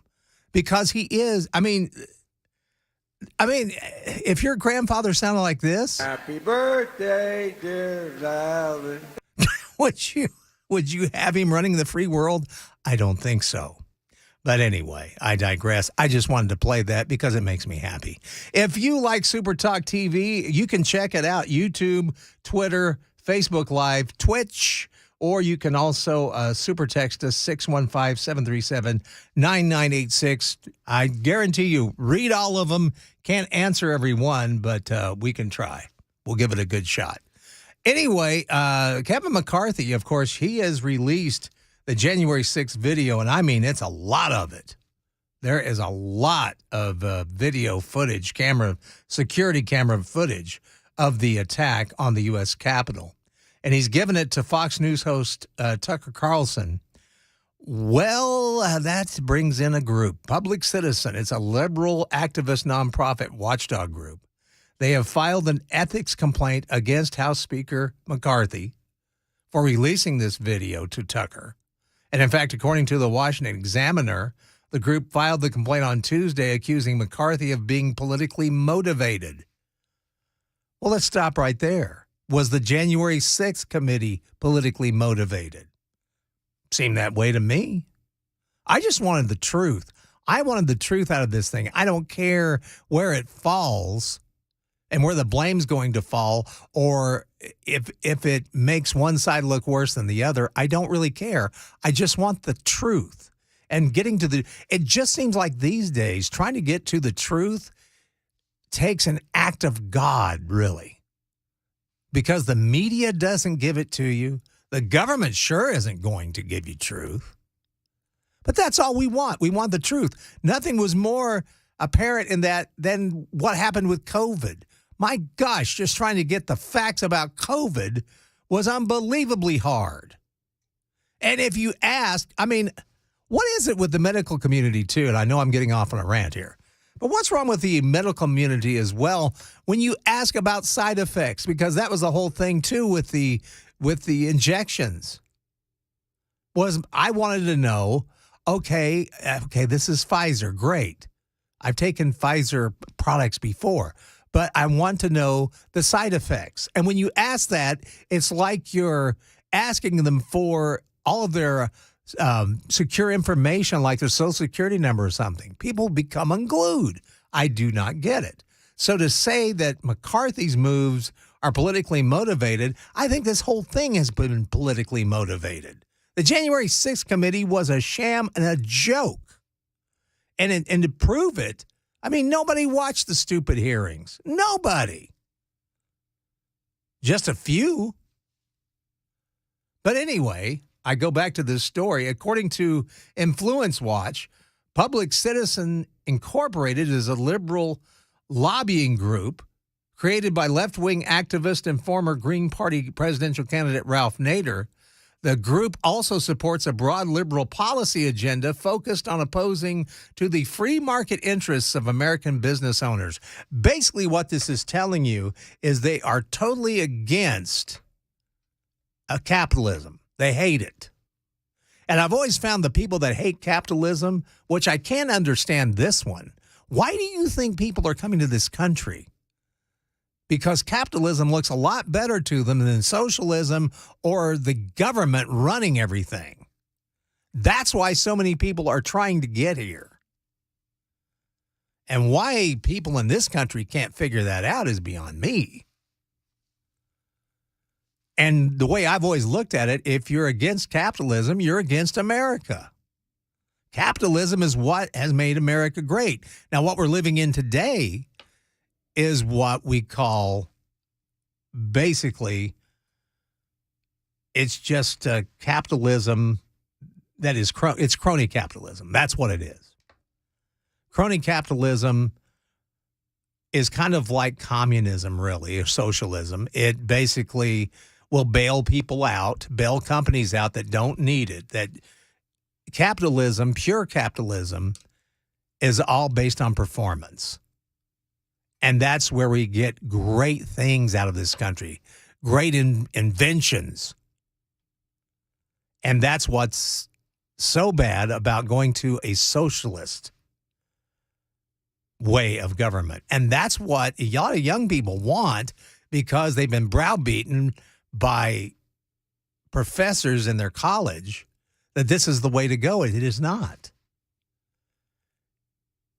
Socialism will be the end of America as you know it. And if you're applauding that, man, you really need to check yourself because capitalism is what made America great. And trust me, even though I believe in capitalism, I haven't been super successful. I've been able to hold a job. I've been in a job I love, but I haven't gotten rich off of it. But I don't dislike people that have done radio and have done very well for themselves. I applaud them. I'm still trying. I'll keep trying till I drop. But anyway, we'll get more into this because they're trying to go after Kevin McCarthy for doing the right thing, which is trying to show the citizens the truth, which is all we want, the truth. I'll give you this truth. It's 7:15. It's time for us to check the roads from the Paul Winkler WTN Traffic Center.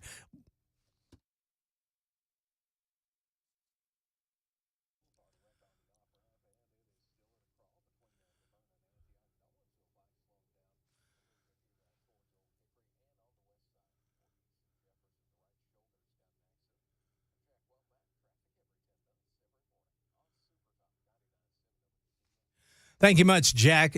Cloudy today with a high of 56. Look for rain to move in tonight and become more widespread tomorrow. Right now, 47 degrees, mostly cloudy, but we see some sunshine peeking through the clouds on Music Row at Big Super Talker, 99.7 WTN. So this group, Public Citizens, they're going after Kevin McCarthy over releasing the January 6th video to Tucker Carlson, which I think was a good move. I'm glad to see it because I want the truth. But some people don't want the truth. And this is what Public Citizens said in a statement on their website. They said, today, former Obama White House ethics advisor Norman Eisen and Bush White House ethics advisor Richard Painter joined Public Citizen in a complaint filed with the Office of Congressional Ethics over House Majority Leader Republican Representative Kevin McCarthy's exclusive release of footage from the January 6th attack on the U.S. Capitol to a single news outlet, meaning Fox News. Fox News analyst Tucker Carlson released the first of the footage on his show last night. The complaint also notes that the exclusive release of the January 6th video footage appears to have been the result of a political agreement between Representative McCarthy, Tucker Carlson, and others in McCarthy's bid to become Speaker. Dun, dun, dun, dun, dun. The release of the January 6th footage has outraged Democrats. I'm sure it has. And their supporters as well in the media, as it undercuts claims that the unruly protests were an organized insurrection. And that's the whole thing. I have always said from day one, if this was an insurrection, it was really a poor one. The video record does not support the claim that the January 6th was an insurrection. In fact, it demolishes that claim, and that's exactly why the Democrat Party and its allies in the media prevented you from seeing it. And that's from Tucker Carlson, and Tucker is right on this. Everything in this video that we have seen shows that a lot of the instances that were reported in the media to be fact were not. It's like the guy in the bullhorns. We were told that he was basically violent, that he had resisted arrest and all kinds of different stories. Turns out in the video, it shows officers showing him around the Capitol, opening doors for him. And in nowhere, even though the guy looks like a freak, and I'll admit it, I mean, I wouldn't have gone anywhere dressed like that. But that's his choice. It's America. If you want to be a goofball, hey, man, whatever makes you happy, just as long as you don't hurt people. But that's the whole thing. We want to get to the truth. Now, for so long, I'd heard this guy was a major troublemaker there. Well, now in the video, it's kind of showing that he wasn't. And a police officer they claimed got killed by protesters, and they gave a time when he got killed. And it turned out, when you watch the video, he's not outside at all. He's inside with his helmet on. At the time, they said he expired, that he had died. Now, that officer was a Trump supporter. But he was inside guiding people through the Capitol. Now, I'm not saying that all of the Trump supporters that were involved that day were peaceful. They weren't. Some were idiots. And that's the whole thing with any kind of political group that you have, or any kind of big group that you do have. There's always going to be people in that group that are going to pull a stupid stunt. We had it with the state income tax when we were fighting it. Somebody got carried away on Capitol Hill and broke a window. They were beating on the door. Now, that started a lot of problems. Or, as I've said at an Al Gore book signing, where we were trying to get an interview with Al Gore on film to answer some questions about his climate change theories. Some disrupted that on our side and were screaming at Al Gore and basically disrupted the whole thing where we couldn't do it. But that's all we want out of the January 6th video. Show us the video. Why are the Democrats so scared of it? And I'll tell you why they're scared of it. They're scared of the truth. Because that's what we want. We want the truth. I don't care what it is, whether it's January 6th, where it's COVID. And we want journalism back. We want to be able to trust our news media because these days we do not. In fact, trust is in short supply in this country. It's 7:21. It's Nashville's Morning News, and a very interesting take from the D.C. Chief of Police on how you can combat crime. It's so simple, and we'll have that next on Super Talk 99.7 WTN.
more interest rate hikes more frequently, and it seems lawmakers are putting the brakes on some gun rights expansion bills in Tennessee. These stories and more at 7:30 on Super Talk 99.7 WTN. Boy, that should go over big with our listeners. It's 7:28. It's glad to have you on board on Nashville's Morning News.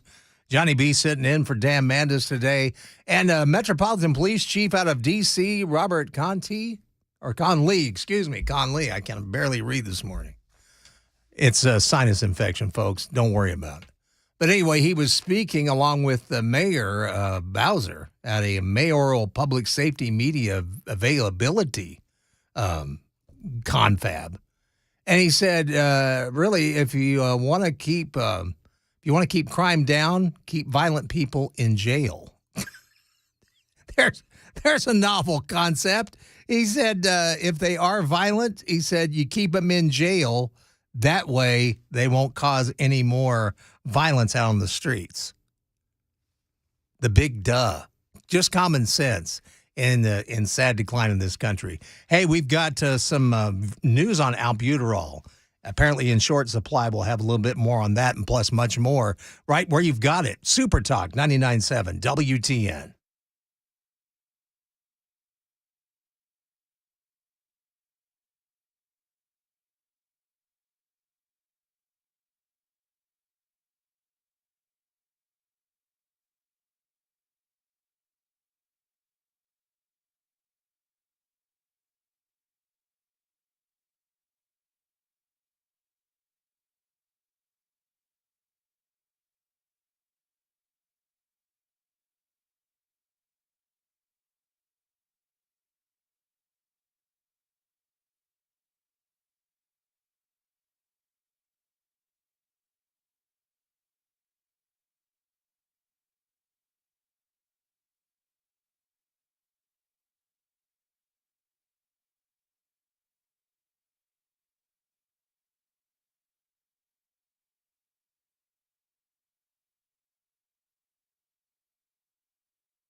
I'm Ken Weaver with your top stories. Chances for rain increase starting today. We're going to stay in the 50s for high temperatures. Full forecast and traffic in 5 minutes.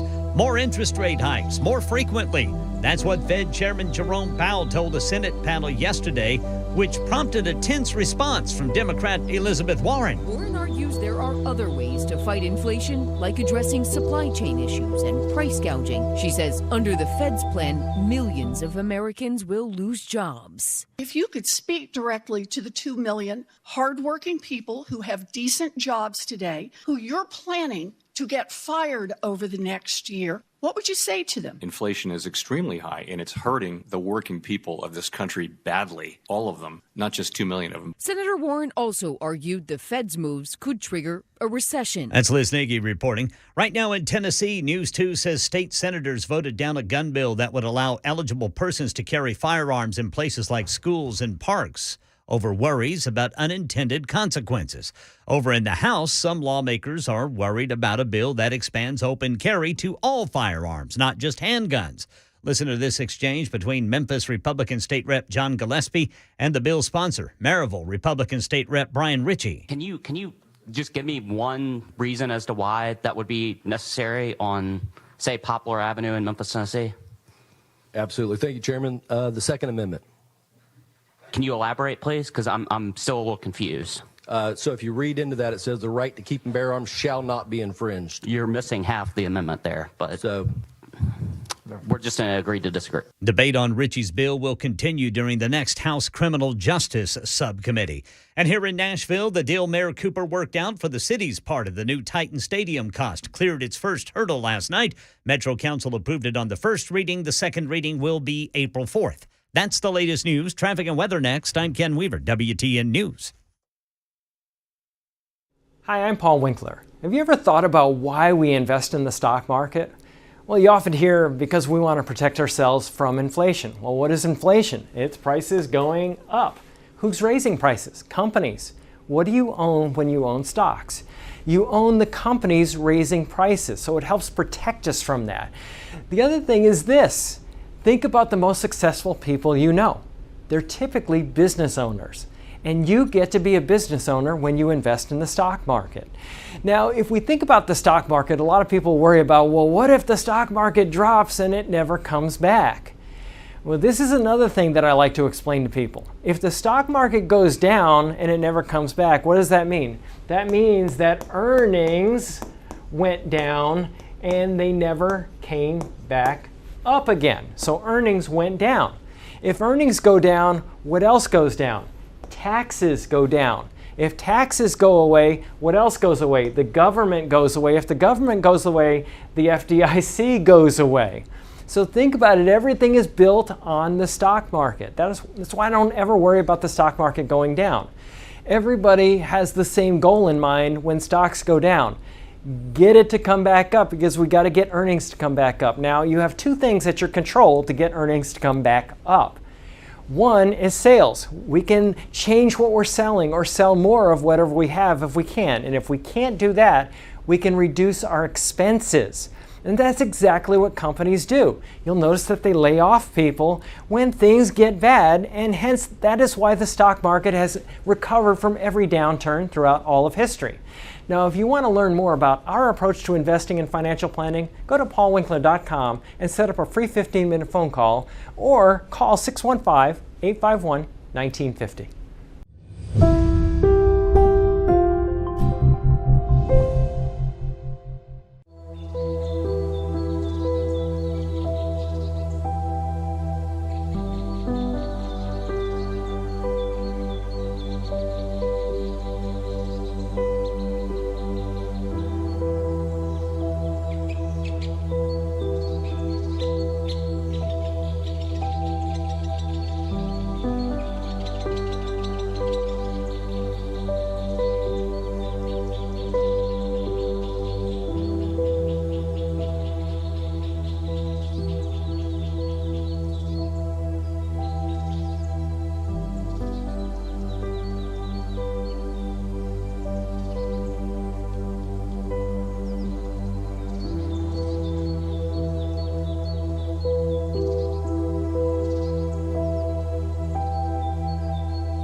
Big Super Talker, 99.7 WTN. It is 7:38. Johnny B in for the vacationing Dan Mandis, who comes back Monday. Can't wait till he does. We love us some Dan Mandis. Well, and you know how much he loves Monday morning. Oh, man, that guy lives for Monday morning. Yeah, I bet you he wishes it was Monday morning right now. In fact, with Dan under a palm tree with the ocean gently cascading beside him with a Dangria, his beautiful wife next to him, Dan is still thinking, gosh, I really would like to be back at the radio station. Yeah.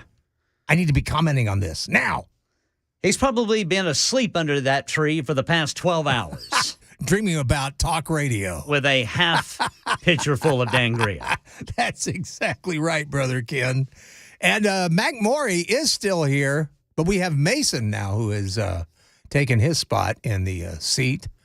And Mason, we may as well get to know you. Yeah, man. Put yourself on there. We have, we've seen you, we've met you, but we don't know a lot about you. So, this is your first day on the big award-winning Nashville's Morning News. Are you having a good time? It's the first time stepping out. Stepping out. I like that. Yeah, just trying to figure everything out on the board. See if I belong here or not. Well, you do. You guys don't kick me out. If you belong here, you belong here, dude. I like the rest of us, man. Just trying to make a living. Absolutely. Yeah, well, it's good to have you. Mac being good to you. He's doing his best. Well, you have to live up to a lot because my wife thinks Mac's a cutie pie. I don't think I could compete that much. I don't. I don't. I can't. Mason, just get a good look at us, and you'll know which direction to go. Yeah, Sounds in fact, good. I'll keep that in mind. In fact, Mason, this is what you want to do. Watch what direction we're going in the other. Sounds and you good. should do well. It's like I told Mac very early on. He said, you have any advice for me? I said, yeah, watch everything I do, then do the opposite. Yes, run right out the front door as fast as you can. Not really. Get out of here, take a couple laps around to the roundabout and move on. Hey, yeah, there you go. Look at the naked statue. That's what I do. That's the only nakedness I'm going to see. It's 7:41. It's glad to have you on board with us. I don't know why I went down that road, but let's. It's like Dan. It's like Dan never left. Yeah, it is. I'm trying to hold up the tradition. But anyway, I'm going to go to the super text line. If you'd like to super text us, you can. 615-737-9986. 615-737-9986 for those that say I say it too fast. And if you'd like to see us looking at your super text, you can do so. You can watch Super Talk TV on Twitter, on Twitch, Facebook Live, and YouTube, baby. But anyway, we're going to the super text line now. Let's see what we got, ladies and gentlemen. If there's anything I can, because we got to look these over beforehand. Anything G-rated this morning, Brother Johnny B? Like I was going to go to this one, but then the guy had to use a grown-up word. Fiddlesticks. Yeah. Oh, okay. Here we go. Here's one. Any update on when John Fetterman is going to resign and when is his greedy wife going to take his office? You got an update on that, Brother Johnny B? Wow. Well, this is the only update I've got. According to his top aide, he is well on his way to recovery. Whether he wants to be or not. Yeah, after being hospitalized to receive treatment for clinical depression and should be returning to work in the Senate soon. That's according to his chief of staff, Adam Gentleson. And in fact, he tweeted 3 pictures of the first-term senator during a meeting on Monday with him at Walter Reed National Medical Center, where they discussed a number of items Fetterman is expected to work on in the coming month. So that's the latest on John Fetterman. No word on his wife, or as you put it, texter, his greedy wife taking his spot. So good night, everybody. That's it on John Fetterman. A lot of people wanted to know about the. I'm getting a lot of people asking me about albuterol.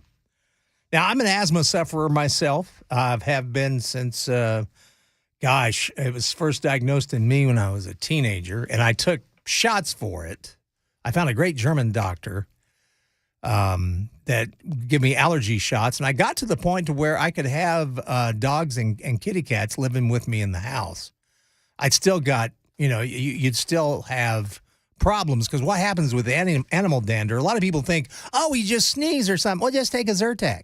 Well, it's a lot more detailed than that. It really, animal dander causes my lungs and my throat and my sinuses to totally close up.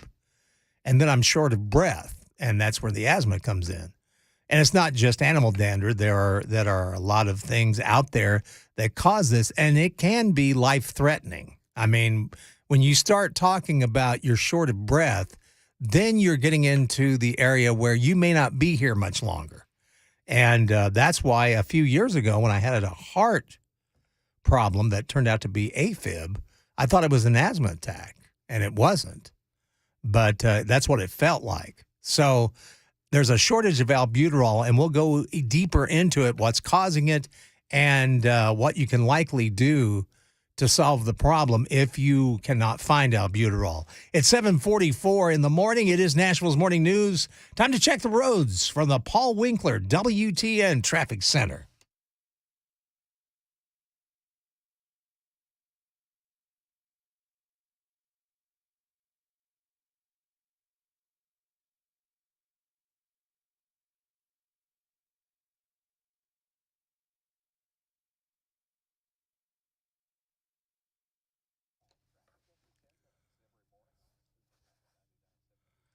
Thank you much, Jack. Looks like it's going to be cloudy today, mostly cloudy with a high of 56. We will have rain moving in this evening. It will become more numerous tomorrow, but we currently are at 47 degrees with, it looks like a partly sunny sky outside on Nashville's Music Row, Super Talk 99.7 WTN. Talking about albuterol, those that are not familiar with albuterol, it's for asthma sufferers. And what it is, it's an inhaler. And it rescues you if you have a moment of shortness of breath, which happens with asthma. And what has happened is it's in short supply after one of the last major manufacturers shut down operations. And this seems to be going on with a lot of, because we've had it with baby formula. We've had a lot of shortages of drugs. In fact, there was a blood pressure drug that I took that was in short supply that I couldn't find and had trouble finding for a while. But anyway, albuterol, of course, treats asthma along with conditions like RSV, which is a respiratory illness. That surged earlier in the year. The drug is one of the most commonly prescribed in the U.S., has been on the FDA's shortage list for months. I was not aware of this. Acorn Pharmaceuticals, which was one of the major suppliers of albuterol, shut down their operations at the end of February as part of a Chapter 7 bankruptcy proceeding. The company that previously had been found to have manufacturing violations at its Illinois and New Jersey factories. So that's basically what happened is the company went under. They stopped shipping albuterol before it shut down, and the drug has been on the shortage list for months, as we said. It is in short supply. The FDA has the authority to take measures to address the shortage, including extending the expiration date on existing supply, expediting the new supply lines, and finding foreign-made alternatives. And in fact, with Acorn shut down, there's only one major domestic company that can supply albuterol, the hospitals and pharmacies. This is what is the bad part of this story. The U.S. relies heavily on foreign countries, including China and India, for pharmaceutical ingredients and drugs, and the COVID-19 pandemic highlighted the need for domestic supply chains. Oh, yes, please. This is what amazes me. We are relying on China for everything. China is an enemy of the state. Hell, they're an enemy of their own state. The Chinese government is horrible to their people. And we are enriching them. We rely on them for everything. And that, my friends, is dangerous.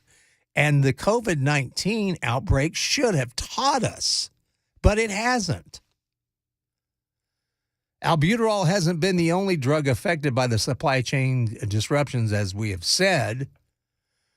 The drug Adderall, which is for ADHD, and the antiviral medication Tamiflu have also been in short supply, which is leaving patients scrambling for options. Drugs we desperately need. Hospitals are already preparing for a shortage, monitoring their supplies of albuterol, and preparing for more emergency room visits from patients who may not be able to get the inhaler that helps them to breathe.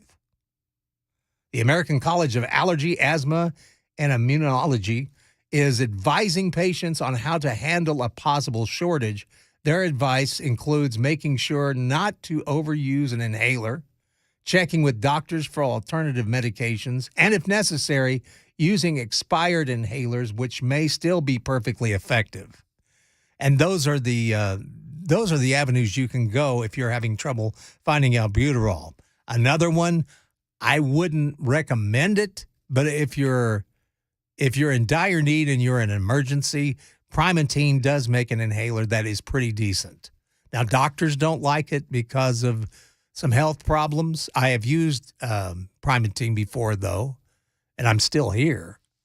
So, like I said, it's not the greatest alternative, but when it comes down to breathing, if you're like me, I'll go for anything that can help me breathe.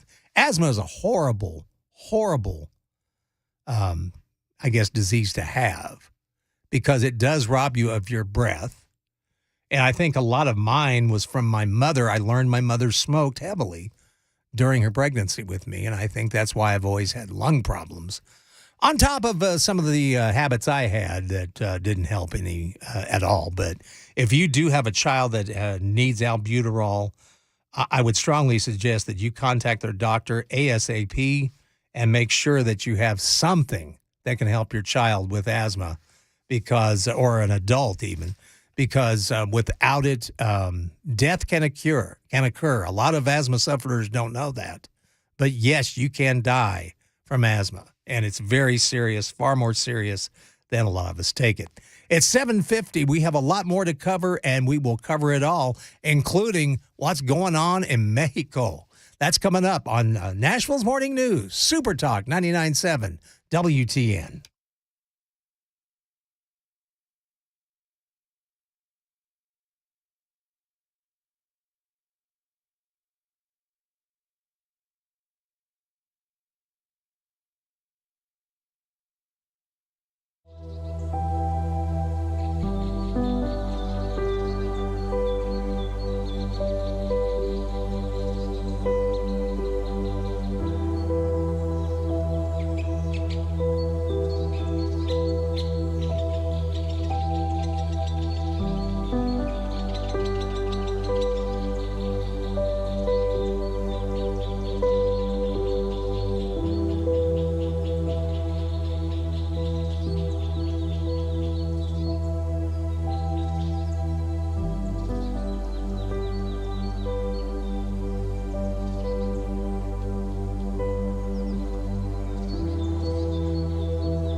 bill has been filed that changes the law that holds Tennessee third graders back a year.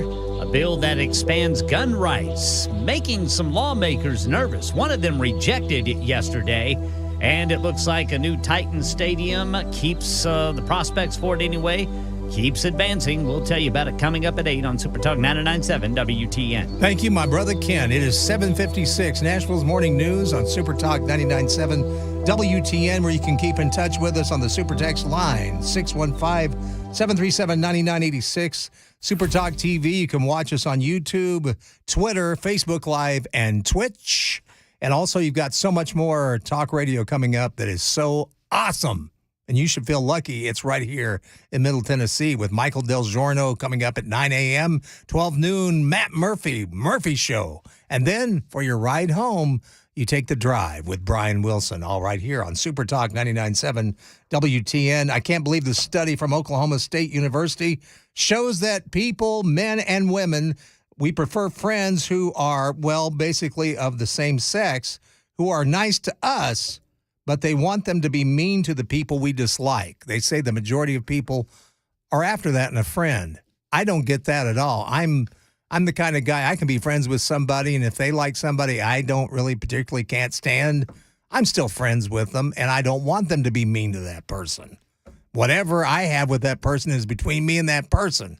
I don't get this study. Wasted money on that one.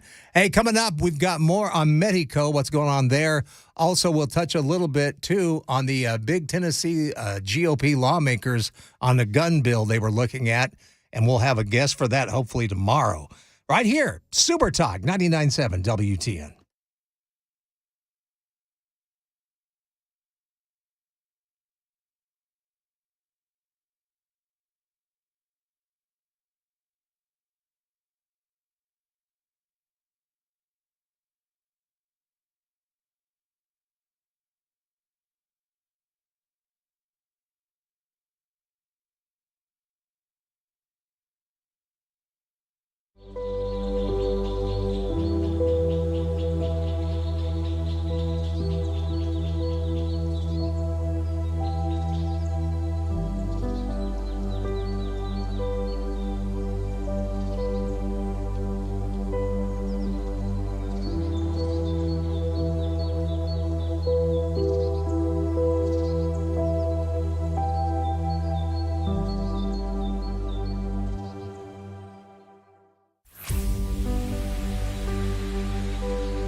It is 8 o'clock on the dot this Wednesday morning. I'm Ken Weaver with your top stories, and the chances for rain start increasing today. Temperatures aren't going to go up much. Full forecast and traffic in 5 minutes.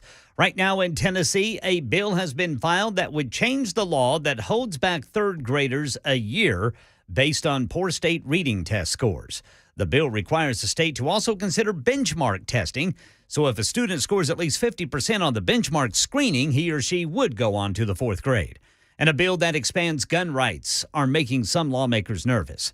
News 2 says one of them to let permit holders carry in schools and parks and other places was killed in the state Senate yesterday after hearing from law enforcement about unintended consequences.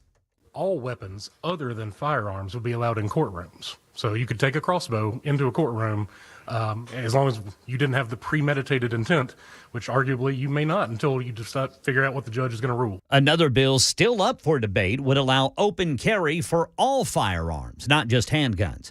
And right now in Nashville, the deal which Mayor John Cooper worked out to pay for part of a new Titans stadium has passed the first reading of the Metro Council. The next reading will be April 4th. It needs 3 for full approval. And across the nation, the national shortage of life-saving asthma medicine, albuterol, is worsening after a major manufacturer announced it will be closing up shop, leaving millions at risk. It can cause loss of breath, wheezing, chest tightness, and coughing, and could lead to asthma attacks. When it gets to that point, I need that medication. I take my inhaler immediately. The impact could be great, with 25 million Americans, or about 1 in 12, currently with asthma, and more than 4,100 deaths in the U.S. per year. I would do anything I could to get this medication. That's Lionel Moise reporting. For weeks, there have been spot shortages of over-the-counter medications on store shelves. Still, the White House insists the country has enough supply in the pipeline. And the 2 Americans who survived a 4-day kidnapping ordeal in northeast Mexico are back in the United States. Autopsies are planned on the 2 who did not. Jim Ryan is in Texas, where the incident has cast a spotlight on the risks faced by people traveling south of the border. When it comes to Matamoros, Mexico, the advisory from Corinne Jean-Pierre at the White House is unequivocal. Do not travel due to crime and kidnapping. We've been very clear about that. But still. Every other weekend, we come down to Matamoros. But not, says Eileen Aguilar, without taking some precautions. We didn't really drive in that deep. We were just right here crossing the border. And being careful, she says, to avoid neighborhoods beyond the site of the international bridges connecting Brownsville, Texas with Matamoros, Mexico. Mexican officials now believe that shooting Friday and kidnapping was a case of mistaken identity. The gunman may have targeted the vehicle because they wrongly believed the group of Americans were rival human traffickers. Market Numbers Report brought to you by Beacon Capital Management. Online at beaconcm.com. Futures are up slightly ahead of the opening bell. Dow futures up 13. S&P is flat. NASDAQ futures up 5. That's the latest news. Traffic and weather next. I'm Ken Weaver, WTN News.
It's 8:07. Good morning. It's Johnny B. in for Dan Mandis, who's on vacation. Keep that music up, baby.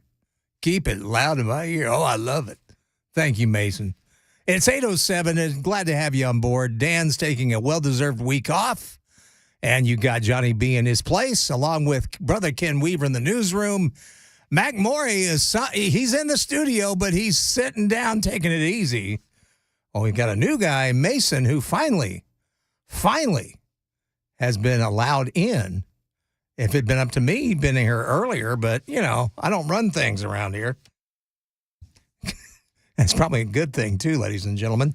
And you can also check us out, Super Talk TV, YouTube, Twitch, Facebook Live, Twitter. You can also contact us on the Super Text line, 615-737-9986. That's 615-737-9986. And reading from the Super Texters, 1252 said, I have noticed over the past year and a half of Johnny and Ken working together every day that Johnny is starting to sound a little more like Ken, which is not a bad thing. You're both pretty easy on the ears. Please take that as a compliment. You all are pros. Keep up the good work. Just as long as you don't start looking like me, Brother Johnny. Well, I have. See, that's when it could go south. Well, I wanted to grow a beard like yours, but my wife said no. Your beard is, I like your beard. Well, I like your beard, too. You got a good jawline for the type of beard you have. Well, you do, too. You look good with your beard. Yeah. And you are my hero. I didn't know I was starting to sound like you. It's unintentional. Yeah. Well, like I said, just as long as you don't look like me, you'll be all right. You're a good-looking dude. What are you talking about? In fact, what country was it that we were banned from? That's because your camera wasn't working, and the females from that country were outraged. What was that country we were banned? Was it Argentina? Yeah, I think it was Argentina. Yeah, we weren't allowed in Argentina, and that was the day Ken's camera wasn't working, and so we believe it was total Ken Weaver fandom over there in Argentina. Yeah, all the ladies. That's what it was. Okay, now what is this? See, I love the super texters. They always have something. What are they saying, Brother Johnny B? Johnny, pull that mic in a bit. You are killing my back just watching you lean on. Okay, sorry. It's totally, I want to make sure that you Super Talk TV watchers are comfortable and happy. So you just let me know. I'll do what I can. So I think this is interesting. So the Republican House is holding its first COVID origins hearing. And the only channel I can find it on is Fox News. Well, imagine that. And it was also brought up to me, too, that the reason that the left is going absolutely nuts about this is that the film was released just to Fox News. We don't know that. Wait a minute. CNN's got it. CNN's got it. See? Yeah, they're actually covering the COVID origins hearing. What do you know about that? Huh. Son of a gun. They decided to join the party, huh? I'm going to have to... I think I'm going to cover it too, Brother Johnny B. Well, I think we should. Yeah. It'd be nice if everybody did. Tucker Carlson last night, and I'll go over this just a little bit in a minute. There's a couple other things I wanted to cover. One was about the Tennessee GOP lawmakers voting down bills to expand gun rights. They were due to concerns of unintended consequences.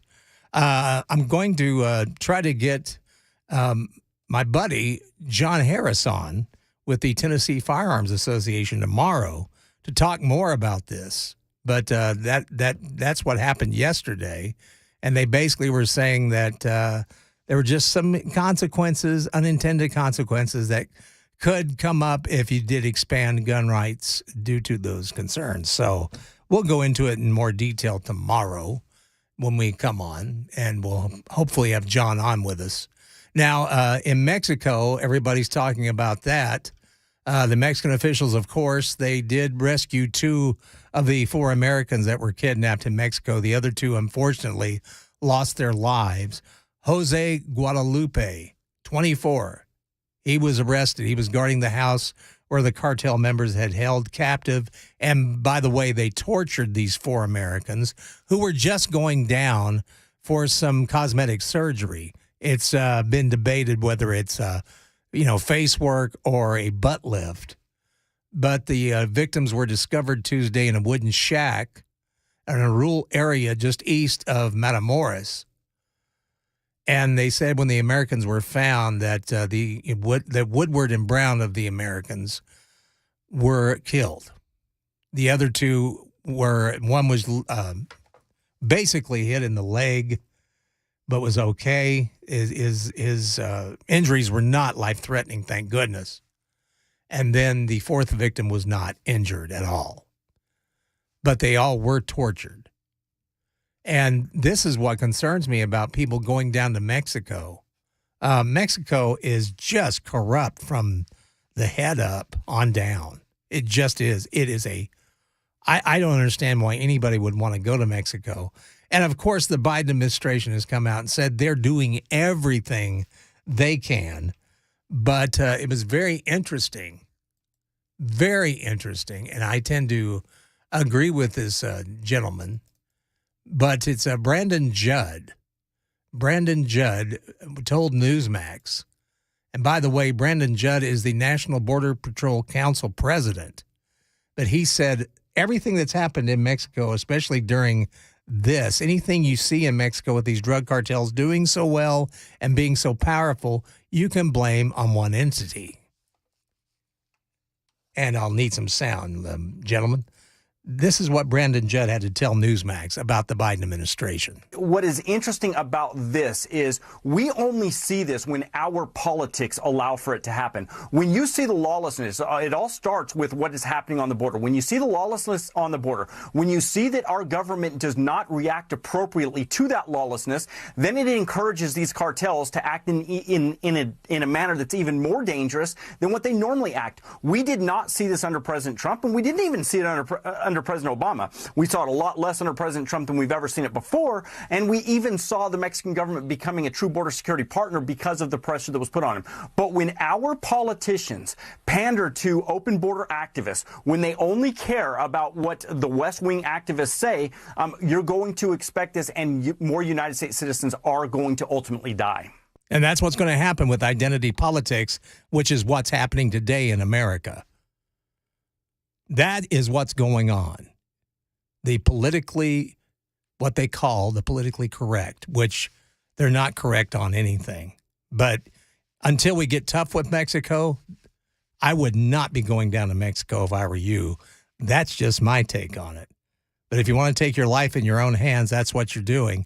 And unfortunately, came out this morning with a report that more Americans are signing up to go down to Mexico. They're making their vacation plans.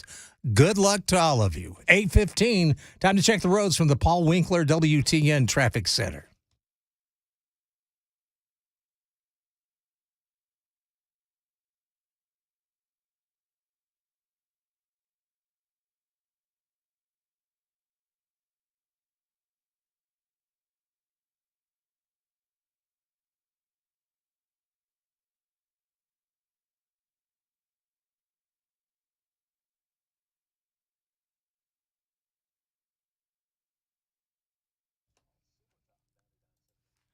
Thank you much, Jack. It looks like it's going to be cloudy today, mostly cloudy with a high of 56.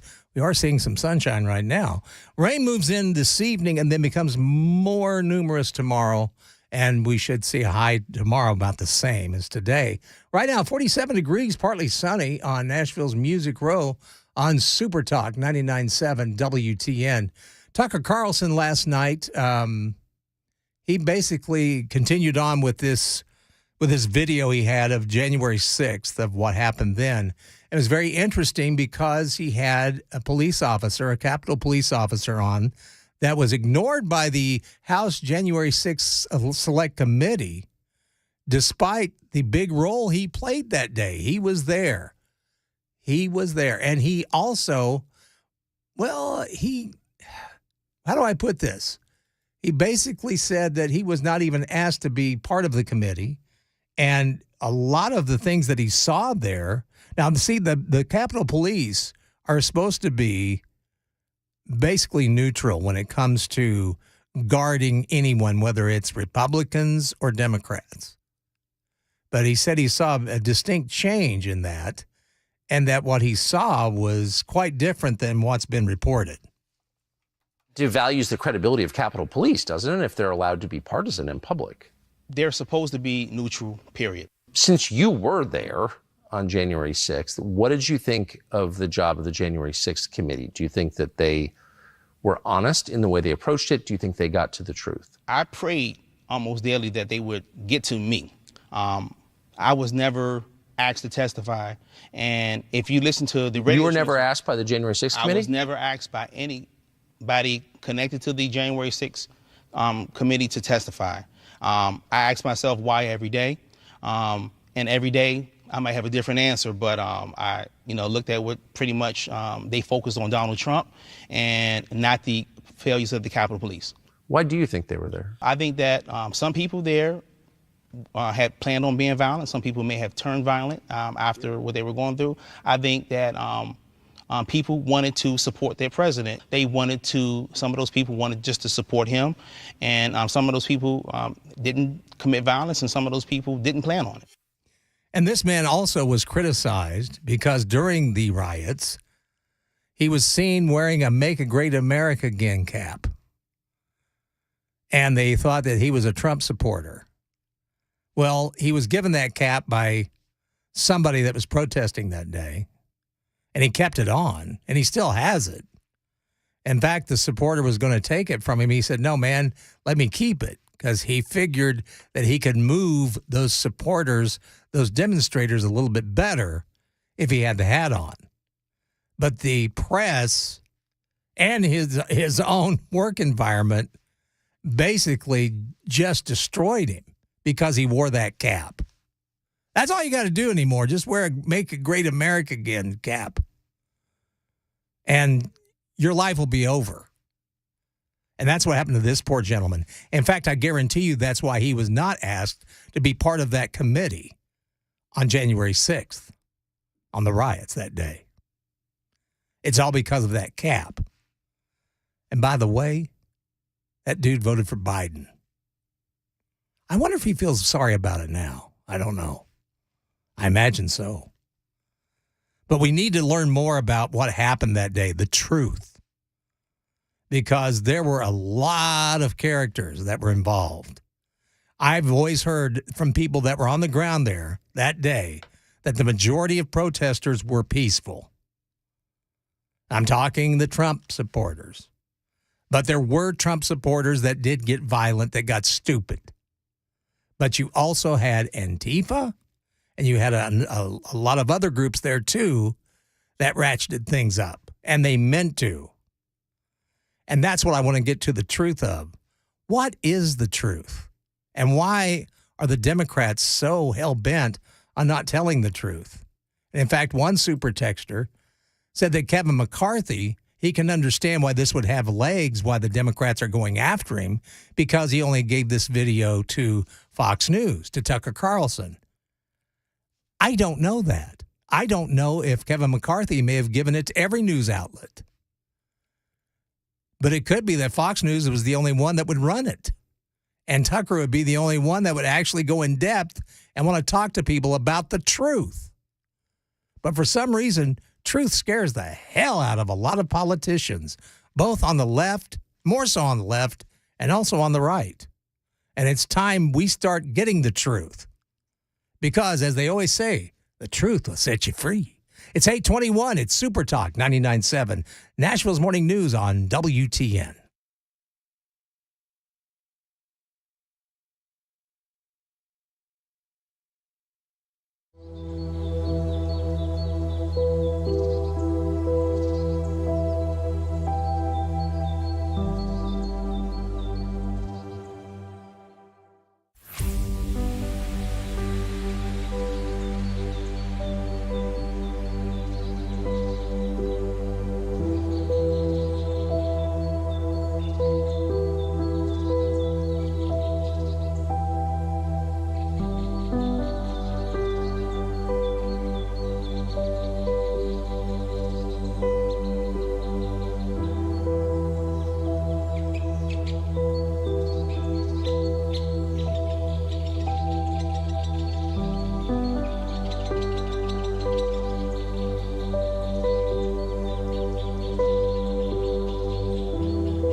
Right now in our nation's capital, a House panel investigating COVID-19's origin has begun its first hearing.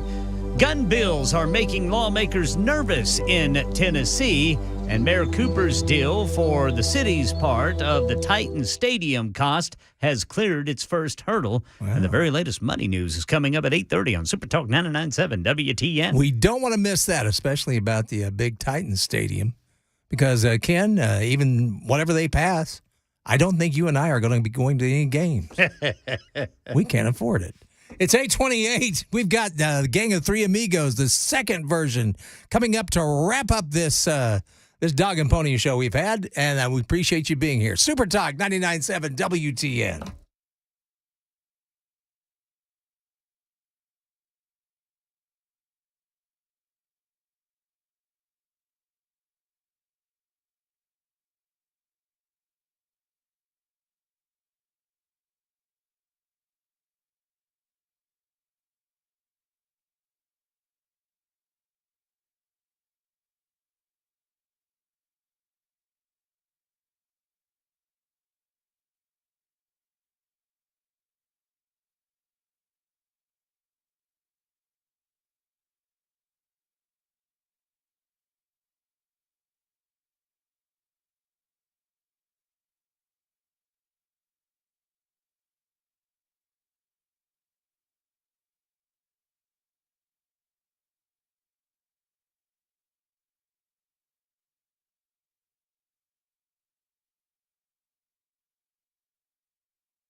It's 8:30 on the dot this Wednesday morning. I'm Ken Weaver with your top stories. We're not going to warm up much today. The chance for rain will increase. We'll tell you about it during the full forecast and traffic in 5 minutes. Right now in our nation's capital, the House panel investigating COVID-19's origin has begun its first hearing.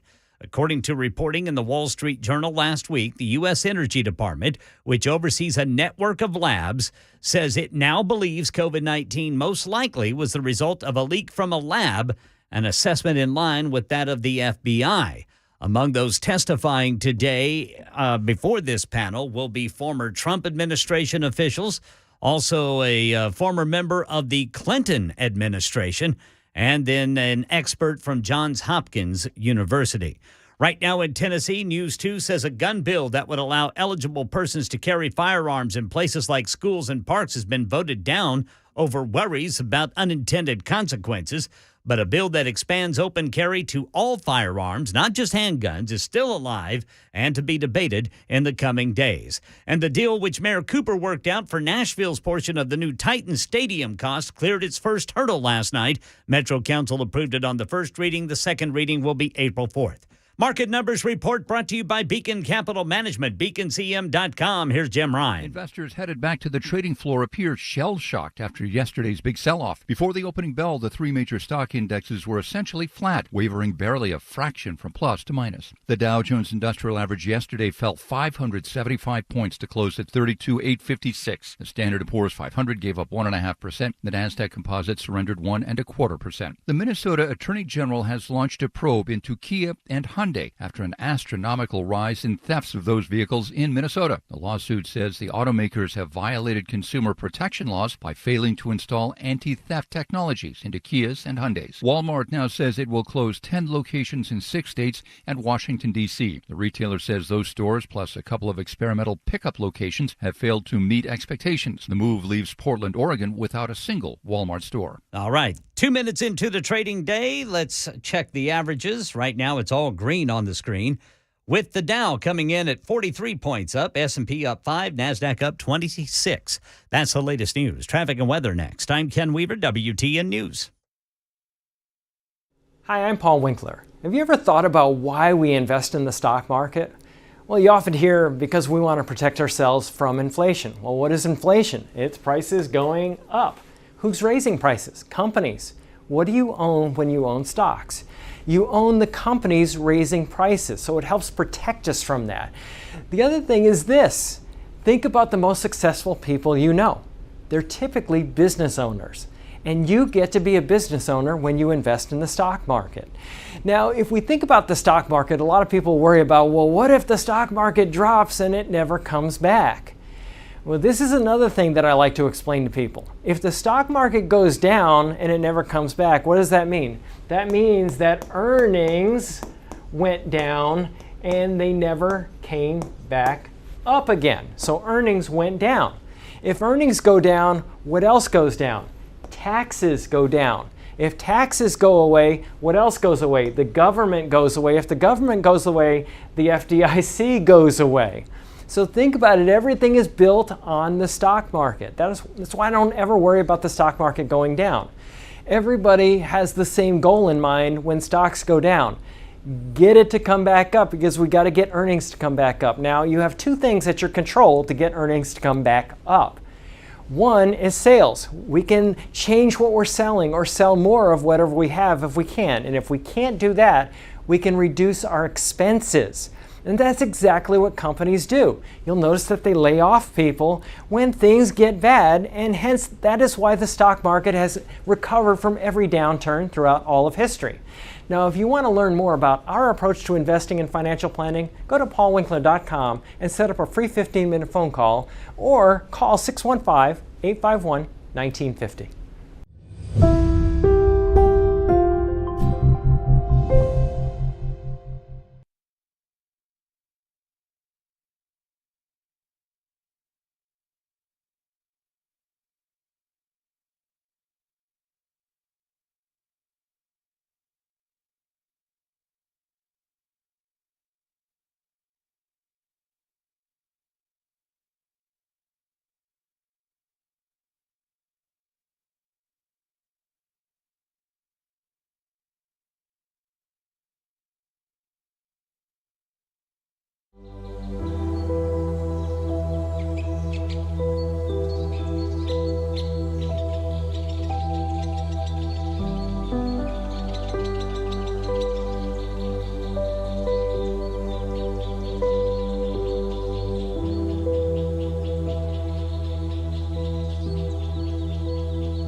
Oh, man, that music. Yes, you know what it means. It means it's 8:38. It's in the morning, and it's Nashville's morning news. That's time for the Gang of Three Amigos, the Deuce version. And in the newsroom is none other than the Oklahoma Flash, Brother Ken Weaver. Good morning, Ken. Be careful with that word flash, Brother Johnny B. Yes, sir. Good morning, boys. Yes. And in the control studio, piloting this ship, ladies and gentlemen, and my wife calls him Cutie Pie. Yes, indeed. Mac Morey is here with us. Good morning, Mac. Good morning, boys. What's going on? Hey, man. Hump day. The super texters That's are right. going on. I'm telling you, they are super texting like mad. What are they saying, Brother Johnny B? Tell us. Well, this one, Shane says, laugh out loud. Johnny just pulled a Biden. Make America Maraca's cap. I think I did kind of shank that one. Shank that one. And then we have one that says, what's going on 65 North in Portland? Well, let's look at it. Yeah, I don't know what's going on. We can look at that. 65 North in Portland. Probably that same place that we always have. Well, what do you know about that? It's the same place, isn't it? It looks like it is right there at the Kentucky state line, northbound. Got a multi-vehicle crash. The northbound right shoulder is blocked. Uh-huh. But TDOT's cameras are showing that they have shut 65 down. Uh-oh. So this is a little confusing at this moment. So it sounds like it's that same place where we always have problems. Okay, here we go. Right lane blocked, 65 northbound at Portland, Highway 109, exit 121. You got a tractor trailer versus a dump truck. Uh-oh. Right in front of the scales. And nobody wins. No, sir. Nobody wins, especially there's just that construction project that's going on up there. It seems to be the catalyst of all these accidents. Yeah, there's a crash in that area almost every other day. Yes, and then usually we hear about it being closed down. Yeah. Oh, it's frustrating. Yeah. So, yeah, it's right between the Portland-Olinda exit and the Kentucky state line. Unbelievable. Well, yeah, we're getting more. Let's see what we. They don't just give tapes to Fox News. Only gave. Oh, okay. I can't read that because you used it. You called Tucker something else that I can't use on the radio. Goodness. So the worst thing about the new stadium project, there's no parking. Darn, we forgot. See, that's happened to every project they've ever had in this city. I remember when they were building the arena, the price kept going up, and there's you didn't say you wanted seats. Yeah, the seats are going to cost. Oh, you didn't say you wanted a sign out front. That'll cost. Everything kept costing extra, and the same thing with the first Titan Stadium. It was always something. The price just kept going up. Yeah. And I think a lot of it is just, politicians and others of their ilk. Basically, put a little something in the pocket here. Thank you very much. I hope once it's done, it doesn't cost more for the regular consumers and fans like us just to go to a game. I think it will. It will. It'll be a nicer stadium. It'll be a smaller stadium, less seats. It'll be nicer. Well, let me tell you something, Mac, too.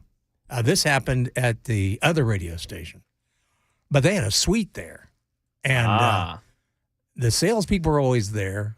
The some of the stars like Phil Valentine were always there, but a lot of the rest of us were never invited to the suite. Wow. Well, it was very interesting one time because I was invited one time by the Tennessean, which is kind of laughable now because of being involved. It's kind of interesting. It was interesting, but the woman I was married to at the time was friends with someone at the Tennessee, and they invited us up to their suite. All right. And their suite just happened to be right next door to the Crackling Station suite.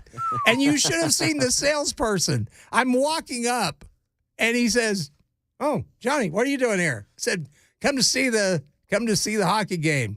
Slam, door slams before we even get up there. Like, "Oh, no, you're not getting in here." So then I could see them all from the Tennesseans' little perch. And every now and then when they would look over, I would wave real big. Like, How hey, y'all doing? I'm here too. I got a drink. It was back when I drank.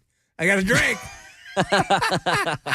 Maybe that's why they slammed that door in a hurry. Oh, hell, trust me. Most of those salespeople drank more than I did. Oh. Even on a good night. Well, now we're getting this, Kent. Boy, I love the super texters. They keep us up on traffic. What are they saying now, man? I-24 eastbound shut down from Murfreesboro to Beech Grove. Okay, let's look down. Oh, Wow. yes, sir. Yep. Yeah. That's crazy. Come on, people. I-24 is like the highway to hell. That's what I call it. Multi-vehicle crash there on the Rutherford-Coffee County line. Eastbound, no lanes are... What? Eastbound, no lanes are blocked. Okay, that does not make any sense, T-Dot, especially whenever I'm looking at a 2 to 3 mile backup. Sounds like somebody at T-Dot may have been into one of the suites a little early. I tell you what they did yesterday, man, and I'm glad I saw it before I headed home, is they decided to start fixing potholes at around 10:30, 11 o'clock. Oh, no. And they had 24 eastbound down to just the right lane. Oh, no. It was backed up almost to Almaville. Oh, no. And fortunately, I took the Almaville exit to get home, and I must say that was a nice drive. I've never gone through that part of Rutherford County. It was a little pretty. Yeah, it was a little pretty. That's good. Yeah. That's good. See, that's good when you can go off of the beaten path and see someplace new. Saw a big old sheep farm. Did you now? Yeah, a whole bunch of sheep laying around in the field. And I thought, man, they look relaxed. Oh, that's yeah, nice. Unlike us. Unlike us. Well, you know, if you happen to be riding on an Amtrak train from Maine to Boston, you may have to wait to drink until you leave New Hampshire. When you go through New Hampshire, the New Hampshire Liquor Commission has now said to the Rail Authority that serving alcohol while the train is in the state will be forbidden come March 20th. And why is a New Hampshire law that forbids serving alcohol that has not been purchased in that state. So unless you purchase the alcohol in the state, it cannot be served on the train. What if you order your drink right before you get into New Hampshire? Well, you're out of luck, probably. Probably going to have to you better down that sucker before we go. Well, okay, give me 3. Well, and people don't believe me, but this happened in Kansas back in the day, I think in the 60s. Yeah. When you flew over Kansas, they wouldn't serve alcohol on an airline flight. Yeah, they wouldn't. Thousands of feet in the sky. Yes. Oh, please. Yes, and I saw That's ridiculous. I saw this guy.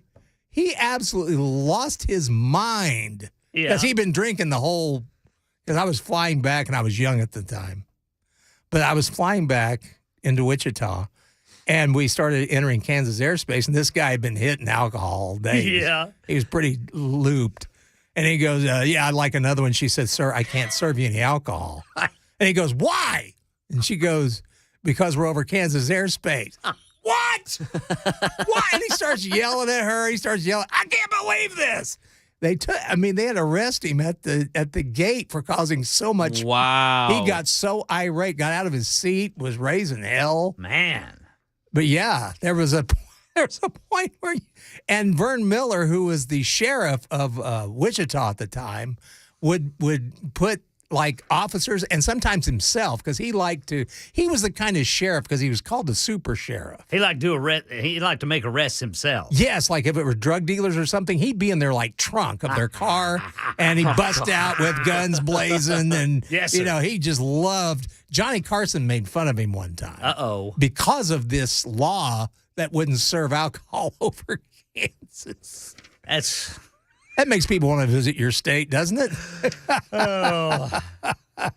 No serving alcohol over to Kansas. I got an idea, Mr. Chairman. How about we ban all alcohol sales in the skies over Kansas? Great idea. Passed. That's a sunflower state, right? Yeah, it sure is. That's right. Kansas, the sunflower state. Yep. State bird, a meadowlark. A meadowlark. Yes, imagine that. Well, Paris Hilton.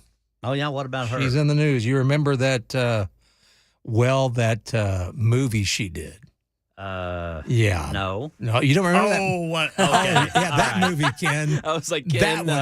I was trying to be ginger. I was trying to go around it, very delicately. Paris Hilton is a movie star? Yes, Ken. Why she is, and this was one of her first. She basically said that she's got a new book out. Of course, everybody does. Paris, the memoir. It's published by the Times of London. She said that her ex, Rick Salomon, told her if she wouldn't do the sex tape, he could easily find someone who would. So what? So I just had to do it. What the hell? Yeah, I got to know more about what she's talking about there. She said, I don't remember that much about the night he wanted to make a videotape. He often said it was something he did with other women, but I felt weird and uncomfortable about it. I always told him I can't. It's too embarrassing. Yeah. Well, you should have stuck to that. But despite declining, she said he continued to pressure her. He kept pushing. I kept making excuses. He told me if I wouldn't do it, he could easily find someone who would. So she said she eventually caved in and leaned on substances to get through it. Oh, man. What's the name of that movie? I think it was called One Night in Paris. One Night in Paris. Yes. Oh, yeah. That's where that belongs. Well, it looks like she has appeared in several films. Yes, she has, actually. I saw her in a legitimate film, if you want to call it that. Yeah, some of them with some clever titles. Yeah. One is called Bottoms Up. Oh, God. And let's see, then another one is called The Hottie and the Naughty. Put up your pants, my man. Pull up those pants. Yes, sir. Pull up those pants now. That's a great hot button right there. Yeah, it is. I like that. That was good. Oh, gosh. Kevin Harlan. Girls, please don't follow women like this. And don't follow men like that. No. Both are true. Because he is in the wrong, too. Let's be clear. Right, yes, he is. Let's be clear. That's you're not all exactly on Paris. right. That's mind manipulation from him. Yeah, it is mind manipulation. I can get anybody to do it. What? Well, then fine. Go get somebody then to do screw it. off. Yeah, that's what she should have done. But yeah, screw that. Yeah. No, you don't want a guy like that, and girls, you don't want to be like that. You don't want to be that. I hate to say dumb, but that is dumb. It is. It's just dumb. Bad raising. So no, never agree to that. Also, has anybody here ever done the Ouija board? No. Ooh, no. And I will not. Yeah, I'm good. Either. I'm I good won't on either. that.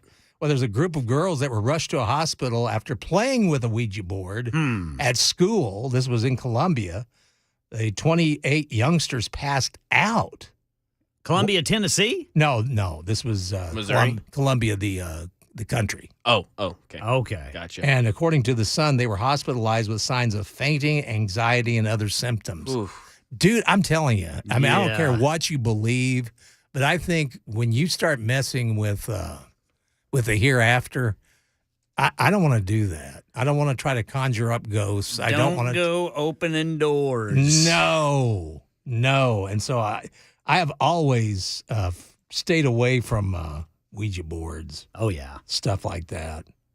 Yeah. There's an antique store that we go to that has one on display in a glass case.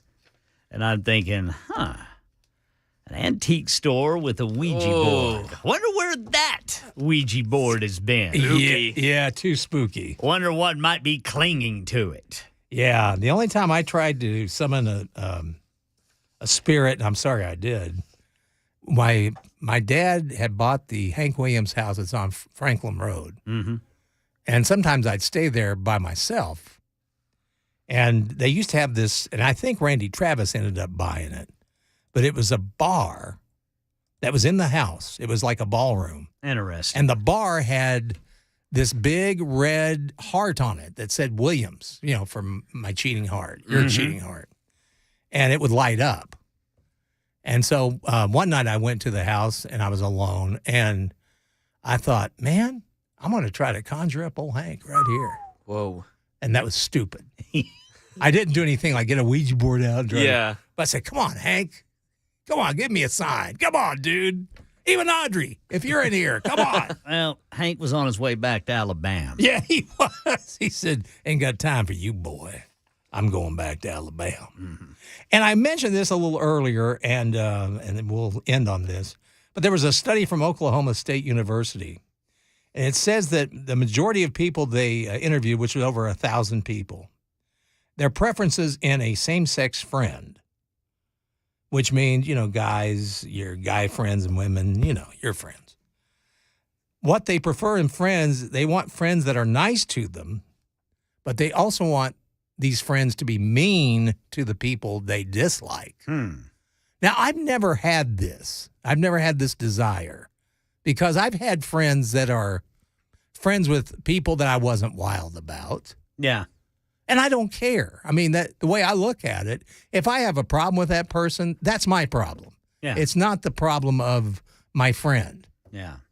And I don't understand this, but they say it seems to be quite common with people that they want a friend to be super nice to them, and if there's someone they don't care about or they dislike, they want the friend to dislike that person too. Mm-hmm. Yeah, that would have to be something like really deep for that to get there. And there would have to be a very specific situation for me to have a motive of what someone else feels about another person. That just sounds too complicated. Well, and it sounds very, I don't know. It just, to me, if you have a problem with somebody, it's between you and that person, and you shouldn't drag your friends into it or everybody else. Just try to work it out if you can. It's 8:55. Guys, thanks for hanging out with me again today. We've got Michael Del Giorno up next. The Talk Radio will continue all day long right where you've got it. Super Talk 99.7 WTN.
I'm Ken Weaver with your top stories, and we are looking at increasing chances for rain through the rest of this week. Full forecast in 2 minutes. More interest rate hikes more frequently. That's what Fed Chair Jerome Powell telling Congress it may take to get inflation to the target level. Rebecca Jarvis on what it means. Take, for example, buying a new home for about $1,650 a month. You could have taken out a $400,000 mortgage a year ago, a little over a year ago, when rates were 3%. Today, that $1,650 a month will only cover a $248,000 mortgage now because rates are about 7% today. And by the way, this excludes property taxes, homeowners insurance. Those could add an additional $1,000 depending on where you live. And right now in our nation's capital, a House panel investigating COVID-19 origins has begun its first hearing. That's the latest news. Traffic and weather next. I'm Ken Weaver, WTN News.